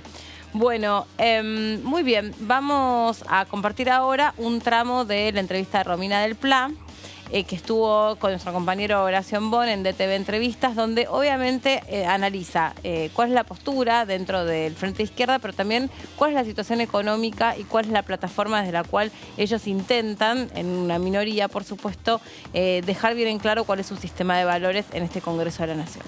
Nosotros somos partidos, somos partido obrero, estamos en un frente que es el Frente de Izquierda y los Trabajadores Unidad con otros tres partidos.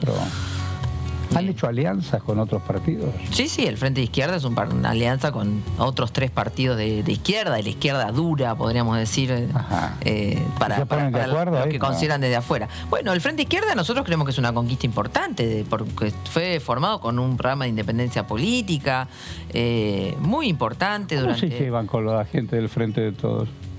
Bueno, ¿conviven?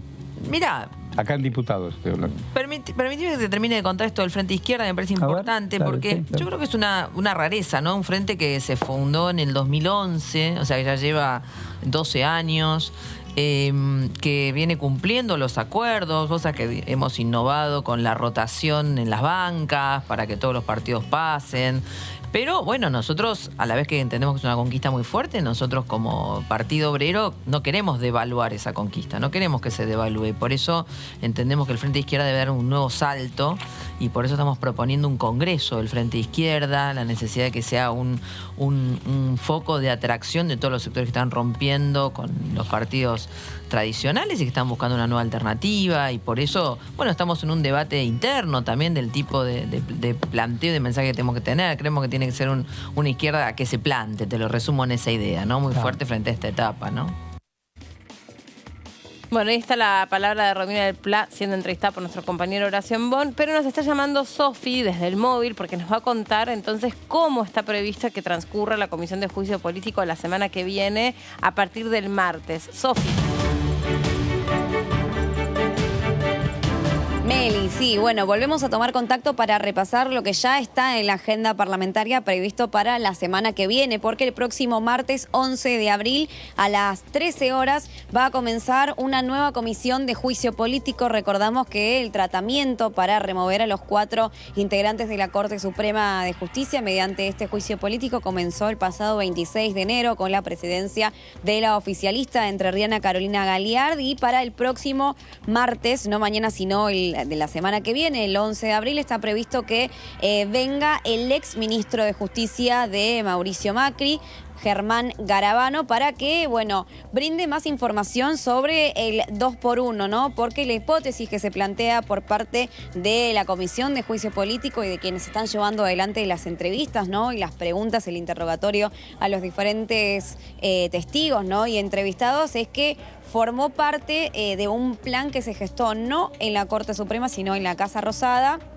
y que tenía como objetivo, obviamente, beneficiar a Luis Muiña, este ex militar, ¿no? Que se encargaba de torturar a los que estaban detenidos ilegalmente en el Hospital Posadas. Y por eso lo que se plantea por parte de la Comisión de Juicio Político es que entre Rosati, Rosenkrantz y también Elena Hilton de Nolasco estaban estableciendo este plan con algunos lineamientos que indicarían que lo que se buscaba era que Elena Hilton de Nolasco siga hasta después de sus 75 años, ¿no? Y que por eso entonces estaba tramando este 2x1, que finalmente el 10 de mayo del 2017, por parte del debate y el tratamiento que se dio dentro del Congreso, no se siguió llevando adelante, ¿no? Pero que por supuesto tuvo que ver con una iniciativa que lo que busca el juicio político es determinar de dónde surgió, ¿no? Si por parte de la Casa Rosada o por parte de la Corte Suprema, y cuáles eran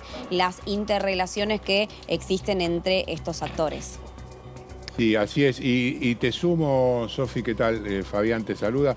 En principio, reitero que al principio, en el inicio de la reunión de la comisión, se va a votar o no si se va a traer a Marcelo Maceo a través de la fuerza pública directamente a la siguiente reunión de la Comisión de Juicio Político, porque no es un miembro del Parlamento, no es un fiscal, no es un presidente, no es un gobernador, no es un vicepresidente, no tiene ninguna excusa de por sí para ausentarse ante la Comisión de Juicio Político, que según el reglamento, reiterémoslo, los únicos que pueden decir no voy, no quiero estar, es el presidente, los gobernadores de la nación. Así que en principio va a ser eso. Con respecto a los citados, vamos al listado, si te parece, Sofi, si vos lo tenés por ahí. Si no, sí, lo tengo acá. Dale, sí. Vamos con los citados y vamos a hablar un poquito de cada uno de ellos.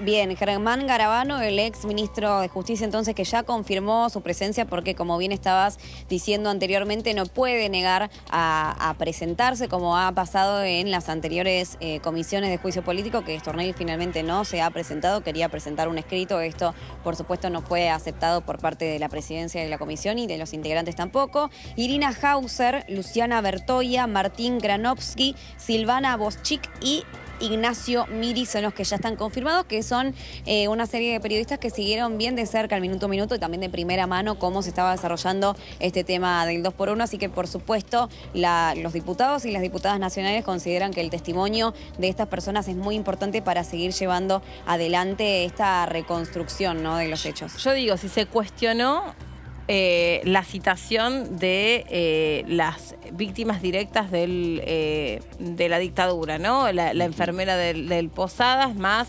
la mujer que era la hija de un hombre asesinado y torturado en el chalet.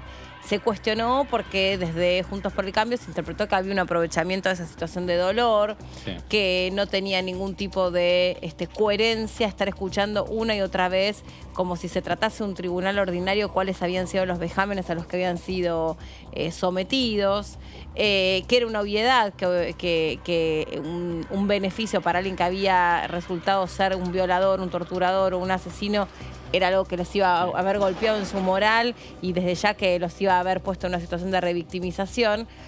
Imagínense, citando a estos periodistas, que, bueno, algunos de nombre los conozco, los he leído, otros la verdad que no, va a ser bastante escandaloso. Yo no sé si va a ser escandaloso. En principio, lo que hay que decir de estos periodistas que abarca todo, digamos, entre comillas, el arco de los medios, porque va desde Infobae hasta Página 12, pasando por el diario Clarín. En primer lugar esto. Después tenés... Está bien eso, sí debe ser. Por supuesto, porque además todos trataron el mismo tema y lo que dicen desde el oficialismo es que efectivamente siguieron la trama del 2x1, siguieron la trama del caso Muiña, siguieron el nombramiento de Rosenkrantz y Rosati, con Pepín Rodríguez Simón. Una especialista que escribió un libro específicamente sobre el tema de la Corte, que es Irina Hauser, periodista de Página 12. Luciana Bertoia, que es una colega que sigue muy de cerca todos los juicios que tienen que ver con la memoria, con la verdad y con la justicia.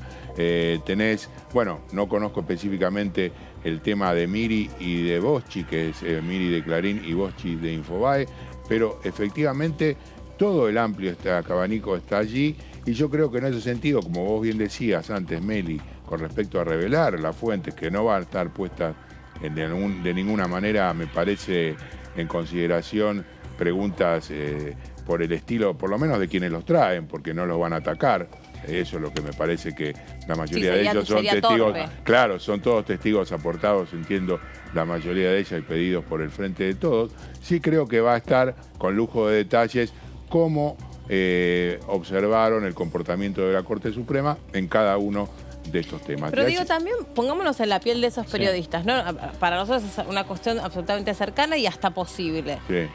Vos escribís un libro o te dedicas profundamente a hacer una investigación sobre una determinada cuestión. Es verdad que siempre hay un sesgo para hacer una investigación, es mentira. Es un recorte, absolutamente. Es mentira que uno la hace librado de todo sesgo, como todos los días nosotros nos sentamos acá y estamos atravesados por nuestra ideología, por nuestra manera de ver la vida y por lo tanto de entender cómo bien o mal se tratan de resolver los problemas cotidianos. Pero también, a mí la verdad es que profesionalmente yo no estoy entrenada para decirle a un grupo de diputados y diputadas cómo evalúo yo la conducta de tal o cual magistrado o de tal... No sé, es una mirada...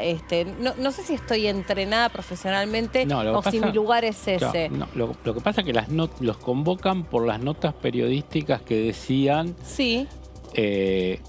Señor Leofres, usted investigó cómo se dio el proceso para... negociación de la Corte con asesores, con la llamada mesa judicial. Sí, yo me ocupé de eso.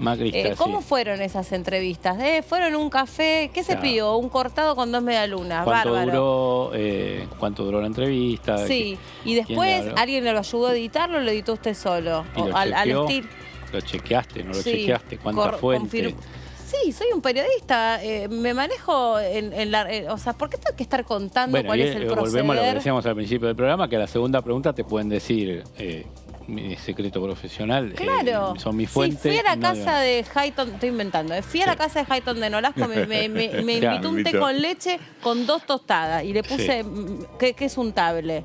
¿Por qué tengo que estar expuesta te pueden para decir eso? si grabaste, no grabaste, si tomaste notas, si tenés apuntes. Y sí, no, te digo en esto que estamos haciendo en este ensayo. Y le contesto a quienes me citan todo que ¿Vos sí. decís, Sí. ¿Y a qué conduce eso? Claro. Bueno, hay que ver, efectivamente, Perdón, independientemente, yo entiendo lo que vos decís, creo que independientemente de eso, pueden decir, bueno, sí, yo tengo constancia de tales y tales cosas a través, como decimos siempre, por lo menos 3 fuentes para llevar adelante esta investigación. Lo escribí porque de distintos lados me confirmaron que estaba sucediendo esto. Después, el tema de si es opinable o no. Bueno, yo creo que en este caso no es lo mismo que en el caso cuando le preguntan a un funcionario de la justicia si a usted le parece correcta una determinación. Obvio que no es lo mismo. O sea, eso, por un lado, me parece que está clarísimo que ahí no. Ahora, si efectivamente han escrito y han tenido pruebas de cuestiones que están ligadas a estas causas, me parece que son testigos de cargo. Porque al margen, que como me dijo una de las que va a venir, en una conversación por chat que tuve, me puso, la verdad que este es un barro en el que me meten y yo no quisiera participar. Así fue que me dijo. Los chats de Bullman. ¿Cómo? Los chats de Fabián, digo. Sí, los chats de Fabián, claro. Las filtraciones de Fabián. ¿Eso Pero te dijo un periodista? Un periodista. Hay varias mujeres, así que una de las mujeres me dijo eso. Ok, sí. Una de las mujeres me dijo eso. Sí. Y la verdad que no me gusta, dijo. A pesar de que investigó, de que hizo un montón de cuestiones. Y que está con... Pero no tiene la menor gana de poner el... Y aparte que es una situación súper... estresante por lo menos. E intimidante, porque vos estás diciendo, ¿y esto en qué termina? ¿Por qué me están citando a mí? Que yo... Es más... Sofi, vos también te pasa porque vos también laburás para otros medios al mismo tiempo. A vos muchas veces por ahí es tu editor el que te manda. Claro. Bueno, a vos te toca investigar, no sé, el choque de la esquina. Sí. Si pudiera podido elegir, capaz que no sigue el choque de la esquina. Claro. Sí. No, sí, absolutamente. Aparte forma parte también de una línea editorial que tienen absolutamente todos los medios, en mayor o en menor medida, y que obviamente uno trabajando para estas empresas o para estas corporaciones también adopta, ¿no? Y forma parte de una línea editorial, como bien estabas diciendo, siempre hay un editor que, establece qué criterios vamos a tener a la hora de publicar una nota o una determinada información, más allá, obviamente, de que tiene otro peso, otro tenor las preguntas que les van a realizar, estimamos, ¿no? A los periodistas y a las periodistas que se van a presentar este martes, no, sino el próximo martes 11 de abril. Bueno, forma parte de una investigación exhaustiva que están llevando adelante por parte de la Comisión de Juicio Político, pero sí, obviamente lo que estaban planteando anteriormente hace un poco de ruido. Bueno, no es lo mismo entrevistar a un funcionario público que tuvo relación directa con los que están siendo acusados que a alguien que simplemente estuvo desarrollando su trabajo, ¿no? Un periodista, una periodista que a veces, en algunos casos, decidió seguir adelante con esta línea de investigación, y en otras oportunidades seguramente han sido temas impuestos o han sido temas que había que cubrir, y que obviamente cuando esas vacantes están disponibles, todo el personal que está a disposición, bueno, decide quién va a hacerlo o no, lo decide un superior, obviamente. Pero veremos qué es lo que va a suceder finalmente el próximo martes. Sin dudas, igual, el testimonio más importante va a ser el de Germán Garabano, ¿no? Por eso ya confirmó su presencia, ya dijo que va a venir el 11 aquí al anexo A, el segundo piso del anexo A, donde se vienen desarrollando las comisiones de juicio político. Va a ser a partir de la 1 del mediodía, esta vez dentro de sesiones ordinarias, así que veremos qué preguntas le realizan primero y bueno, cómo responde el ex ministro de Justicia en esta comisión que tiene por estilo, ¿no? O habitualmente dura aproximadamente 7 u 8 horas, así que seguramente vamos a estar acá cubriéndola hasta tarde. Muy bien. Bueno, Sofi, ya vamos a volver con vos seguramente con más noticias. Te hago una pregunta que siempre ahí en los pasillos, digamos, por donde estás vos ubicada vos, si siguiéramos derecho, el pasillo luego termina aquí en el canal. ¿Hay alguna muestra fotográfica particular que hayas visto, algo referente para contar? Porque siempre hay, en alusión a, por ejemplo, el 2 de abril o el 24 de marzo, hay muestras.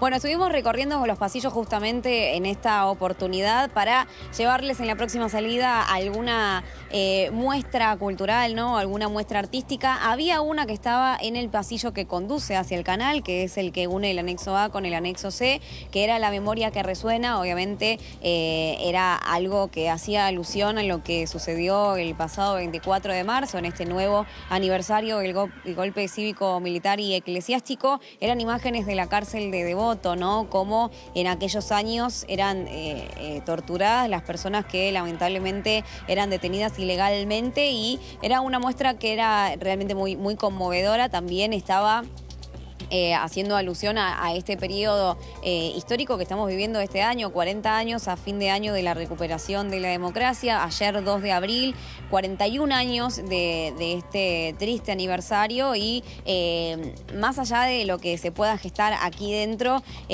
lo que decíamos anteriormente, ¿no? Aldo Leiva, del Frente de Todos por la provincia de Chaco, siempre lleva adelante esta bandera, y en los diferentes rincones de nuestro Congreso, sin ir más lejos, tenemos un patio que se llama el Patio Malvinas. Existen estos reconocimientos y estos constantes apoyos, ¿no? a seguir fortaleciendo la memoria de lo que sucedió en 1982.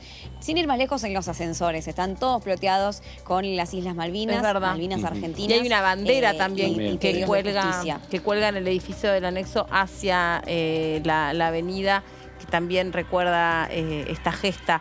Y decir algo que todos los años, obviamente, los familiares más o menos vienen pidiendo lo mismo, pero los padres, los caídos en Malvinas, ya es gente muy mayor, y está pidiendo tratar de generar algún acuerdo humanitario para poder llevarlos una vez, aunque sea en sus vidas, al cementerio de Darwin, porque después del trabajo espectacular que ha hecho el cuerpo de antropología forense, de poder generar una trazabilidad entre los objetos y las tumbas, y algún banco de ADN de los padres o los hermanos de los soldados para poder identificarlos, están pidiendo poder ir. Y desde hace varios años no tienen esa posibilidad. Los vuelos además se habían suspendido durante la pandemia, después porque hay una cuestión de un tratado caído que incluye que no haya vuelos humanitarios para los familiares. Un vuelo privado cuesta alrededor de $3.000, entonces es realmente muchísimo dinero para poder llevar una ofrenda o para poder tener ese último adiós con la tumba de sus hijos, ¿no? Para poder tener un rasgo de humanidad. Es gente ya que está muy viejita. Sí, la mayoría de ellos seguramente más de 85 años, por supuesto. Gente muy grande, la verdad que sería una buena cuestión. Sí, a resolver, además ¿no? de ir a ver al sur las naves chinas, y la embajadora británica nos está escuchando. Sí. También va Yo creo que nos está escuchando. Y permite viajar a los familiares. Sí, sin duda. Totalmente. Bueno, Sofi, no te exprimimos más. Ya nos diste muchísimo. Gracias. No, por favor, vamos a seguir recorriendo igualmente, así que cualquier novedad volvemos a tomar contacto. Gracias. Bueno, gracias a vos, Sofi, gracias. Pobre, se le iba a herniar el brazo. Sí. No tiene un apoyo al micrófono. Claro, no tiene como nosotros estamos sentados acá cómodos. No es fácil. Bueno. Mobileros sabemos lo que es. Es complicado, es así.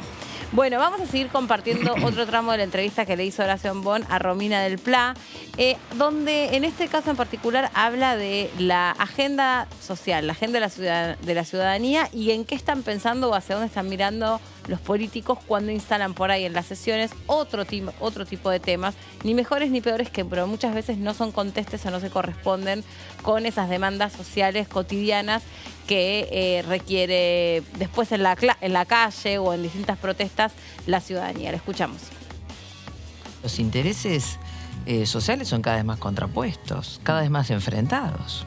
Vos tenés cada vez más un puñado de grandes empresas, un sector cada vez más pequeño que se apropia, en nuestro caso, de la renta nacional, se apropia de los recursos, se apropia, digamos, de incluso no solo los recursos habituales, históricos, que podían ser recursos naturales, hidrocarburíferos, ahora también del agua, entre otras cosas, ¿no? Entonces, esa situación donde cada vez la situación de la mayoría empeora y cada vez tiene menos acceso a lo elemental. Vos fijate que se conocieron los datos de pobreza. Casi el 40%, 39,2% de la población bajo la línea de pobreza, una cifra ya increíble de indigentes. Eso significan 18.600.000 personas, de las cuales más de la mitad son menores de 15 años. Yo digo, en Muy seria la situación. hoy un pibe de 15 lo ves, de 14, pero en perspectiva, cuando yo vea a ese hombre de 30 y ese mismo hombre de 40 si llega, no bien nutrido, con un imaginario y una comprensión limitada, vos entre otras cosas sos docente y sabés perfectamente bien lo que es la pedagogía, y si yo no comí bien y si yo no tengo resuelto ni siquiera mi higiene, es muy difícil que te preste atención, cuentes lo que me cuentes. Tal cual.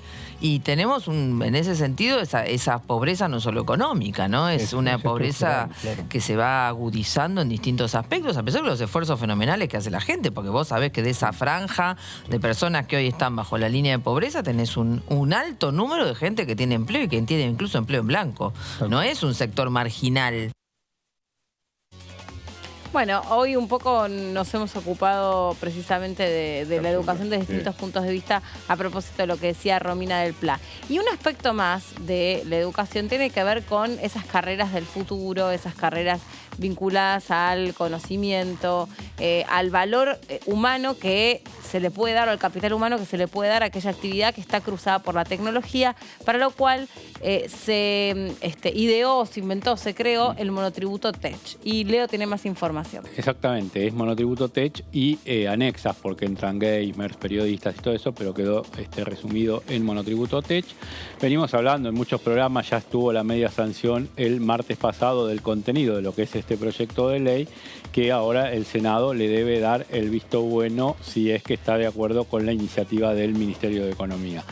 En una sola placa y diciendo lo que tiene que ver con lo que es el proyecto de ley, se habla de los efectos de aplicación del monotributo, apunta a la informalidad de los trabajadores para que salgan de la informalidad, los que desarrollan tareas para el exterior, así como aumentar la recaudación de divisas por servicios de exportación no registrados. Y también el proyecto crea un nuevo esquema tributario en 3 categorías, hasta 10.000, hasta 20.000 y hasta 30.000 dólares. Esto es una idea, un pantallazo para ver lo que era el proyecto, que ya me lo hemos explicado muchas veces. Ahora te voy a contar cómo fue la votación, que es el eje de las placas estas que presentamos hoy. Vale. Y tiene que ver con que hubo 111 votos a favor, 11 en contra, 85 abstenciones y 49 ausentes. O sea, vos tenés una ley que salió con menos de la mitad de la Cámara. Entonces vos decís, ¿y esta ley qué pasa? ¿Por qué sale nada más con 111 votos? No está llegando ni a los 129 del quórum de la mitad de la Cámara. Y si vos haces un ejercicio y sumás las 85 abstenciones y los 49 ausentes, que algunos fueron ausentes adrede, más allá de que había 10 o 12 que faltaron porque tenían cuestiones familiares, de salud o de logística, hubo ausentes que fueron adrede, o sea, dijeron no vamos a estar para posibilitar que la ley salga. Si vos sumás los 85 más los 50, superás los 111. Es decir, si la oposición hubiese querido, la ley no salía. La podrían haber rechazado. Entonces hubo un gesto de Juntos por el Cambio y de algún otro partido de la izquierda de decir, bueno, dejándola pasar, poniéndonos a un costado o con la abstención o no estando sentados, que la ley salga. Porque en los argumentos que se daban previamente en la comisión y también durante el debate se decía es un parche, basta de parches, vamos a una discusión de fondo de lo que son los monotributos. No puede ser que cada sector que necesite liquidar dólares se haga una ley o una reglamentación especial por parte del Ministerio de Economía. Entonces, en el mientras tanto y viendo que ese debate de fondo no se va a dar, se avanzó con esto y se posibilitó con esa sanción. De los 111 que hubo a favor, el Frente de Todos tuvo 107. Le faltaron, para los 118 le faltaron 7, porque en realidad Cecilia Moró, por ser presidenta, no vota, le faltaron 10 diputados. También a Provincias Unidas, que siempre apoya, que son las provincias, los diputados de las provincias de Río Negro y de Misiones, le faltó 1, es decir, que apoyaron 3, y el otro llegó desde ser de Santa Cruz, pero se quedaron en 111. Ahora vemos los que también votaron en contra, allí sí, con haciéndose eco de las demandas por allí de las cámaras tecnológicas que hicieron llegar sus opiniones tanto a la comisión como mientras se iba desde el dictamen al plenario de la Cámara. El Interbloque Federal puso a 6 de sus 8 diputados. Los libertarios y liberales, esto es Milei y Espert, Píparo y Villarreal, estuvieron los 4 manifestándose en contra de este proyecto de ley, y dentro de Juntos por el Cambio, el único que no acató la estrategia de decir nos vamos o nos abstenemos fue Ricardo López Murphy, que dijo no, yo me quedo y voto en contra de sus 115 compañeros de bloque que adoptaron una posición de bloque y se cumplió. No había pasado lo mismo en otros temas como la deuda con el fondo o el presupuesto del año pasado, donde los rebeldes, digamos, entre comillas, fueron más de Juntos por el Cambio. En esta quedó el López Murphy solo. Abstenciones 85, y aquí es donde viene la jugada de Juntos por el Cambio, de decir, bueno, damos un pasito al costado y que el oficialismo la pueda aprobar. 81 de Juntos por el Cambio y 4 de la izquierda, que por una cuestión ideológica terminan absteniéndose para no complicar, no están de acuerdo en parte con la política económica y a partir de allí ya es que se ponen en contra, pero bueno, entienden que es una herramienta para facilitarle la vida a aquellos monotributistas. Y estas 81 abstenciones de Juntos por el Cambio después fueron parte del debate y estuvieron sobre la mesa, más allá de las cuestiones técnicas que se debatieron del proyecto, hubo idas y vueltas sobre las posiciones que tomaban y por qué las tomaban cada uno de los bloques. Que eso está bueno en un discurso que se perdió un poco al final de la tarde y en vísperas de una sesión que se apuraba a su finalización porque estaban los diputados con el compromiso de volverse a las provincias, ya tenían los pasajes, entonces se pretendía acotarla. Vemos la otra placa. Bueno, de los ausentes, decíamos hoy, los 34 de Juntos por el Cambio. Y vos decís que son ausencias exactamente. Adrede. Ausencias adrede, ponerle 5 o 6 que no, por lo que te decía, pero 10 ausentes del Frente de Todos, también faltó alguno, y del Interbloque Federal faltó un cordobés y Florencio Randazzo. Exactamente. Aquí vemos, ahora en la siguiente placa tenemos, la ausencia de Provincias Unidas, completamos las ausencias, Provincias Unidas, Ser de La Rioja y el Movimiento Popular Neuquino. Son las ausencias que se manifestaron. Ahí Taija Juan cerraba el debate, el diputado del Frente de Todos, y decía, a pesar del boicot de Galperín, titular de Mercado Libre, y de Juntos por el Cambio, logramos media sanción para acompañar a pequeños contribuyentes tecnológicos. ¿Por qué se oponían? Porque van a tener que blanquear o pagar mejor a los pibes. Las empresas dicen, no podemos competir con los jóvenes facturando al dólar que se les está ofreciendo. Y habló de llamados directos a diputados para que no se avance, habló de llamados directos de un empresario y se refería a Galperín. Otro día vamos a tener que hablar de qué es lo que tiene que suceder desde el punto de vista legal con el lobby, ¿no? Con la ley del lobby. Eso, mira, si te parece, porque nos estamos yendo y nos quedamos cortos, pero te complemento las placas mañana porque están buenos y porque se puede encadenar con la ley del lobby. Dale, me parece bien, me parece muy bien, muy interesante. Bueno, ¿querés tomar asiento para que nos despidamos? Para despedirnos. Bueno, esto es una semana donde nos vas a ver, nos vas a escuchar, que vamos a estar contándote mucho sobre lo que va a suceder, porque al ser una semana corta, por motivos de logística y prácticos, no va a haber esta semana actividad en las comisiones. Eso no significa que no haya información o cosas para contarte. Bueno, Fabi, gracias. No, al contrario, un placer. Nos reencontramos la semana próxima con vos y con vos, Leo, no. Nos vemos mañana. Mañana nos vemos, muy bien. Y con ustedes nos reencontramos también mañana. Aquí los vamos a estar esperando a las 2 de la tarde en la segunda edición de DTV. Chau, que estén muy bien.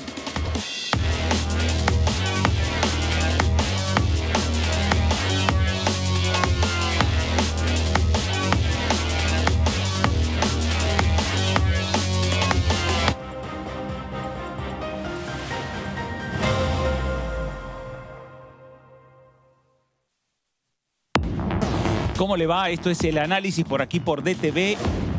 hoy la condición es más favorable para el que alquila, está bien, queremos igualarla y que sea tan favorable para el que alquila como es favorable, o sea, mejor dicho, que sea tan favorable para los que tienen un crédito hipotecario hoy como lo es para los que alquilan. Y me parece que esas 4 reformas, muchas de ellas van a tener consenso y hacia ahí puede haber una idea de mejorar el sistema sin romperlo, sin alterar contratos, sin generar algo que sea pan para hoy, hambre para mañana. Lo que pasa en Rosario no es solo accionar de estructura delictiva compleja dedicada exclusivamente al narcotráfico. Hay un montón de otras actividades que de alguna manera hacen a este crecimiento de la violencia urbana, que se expresa fundamentalmente del crecimiento de la tasa de homicidio, que a partir del 2009, 2010, 2011 se dispara. DTV, el análisis, de lunes a viernes.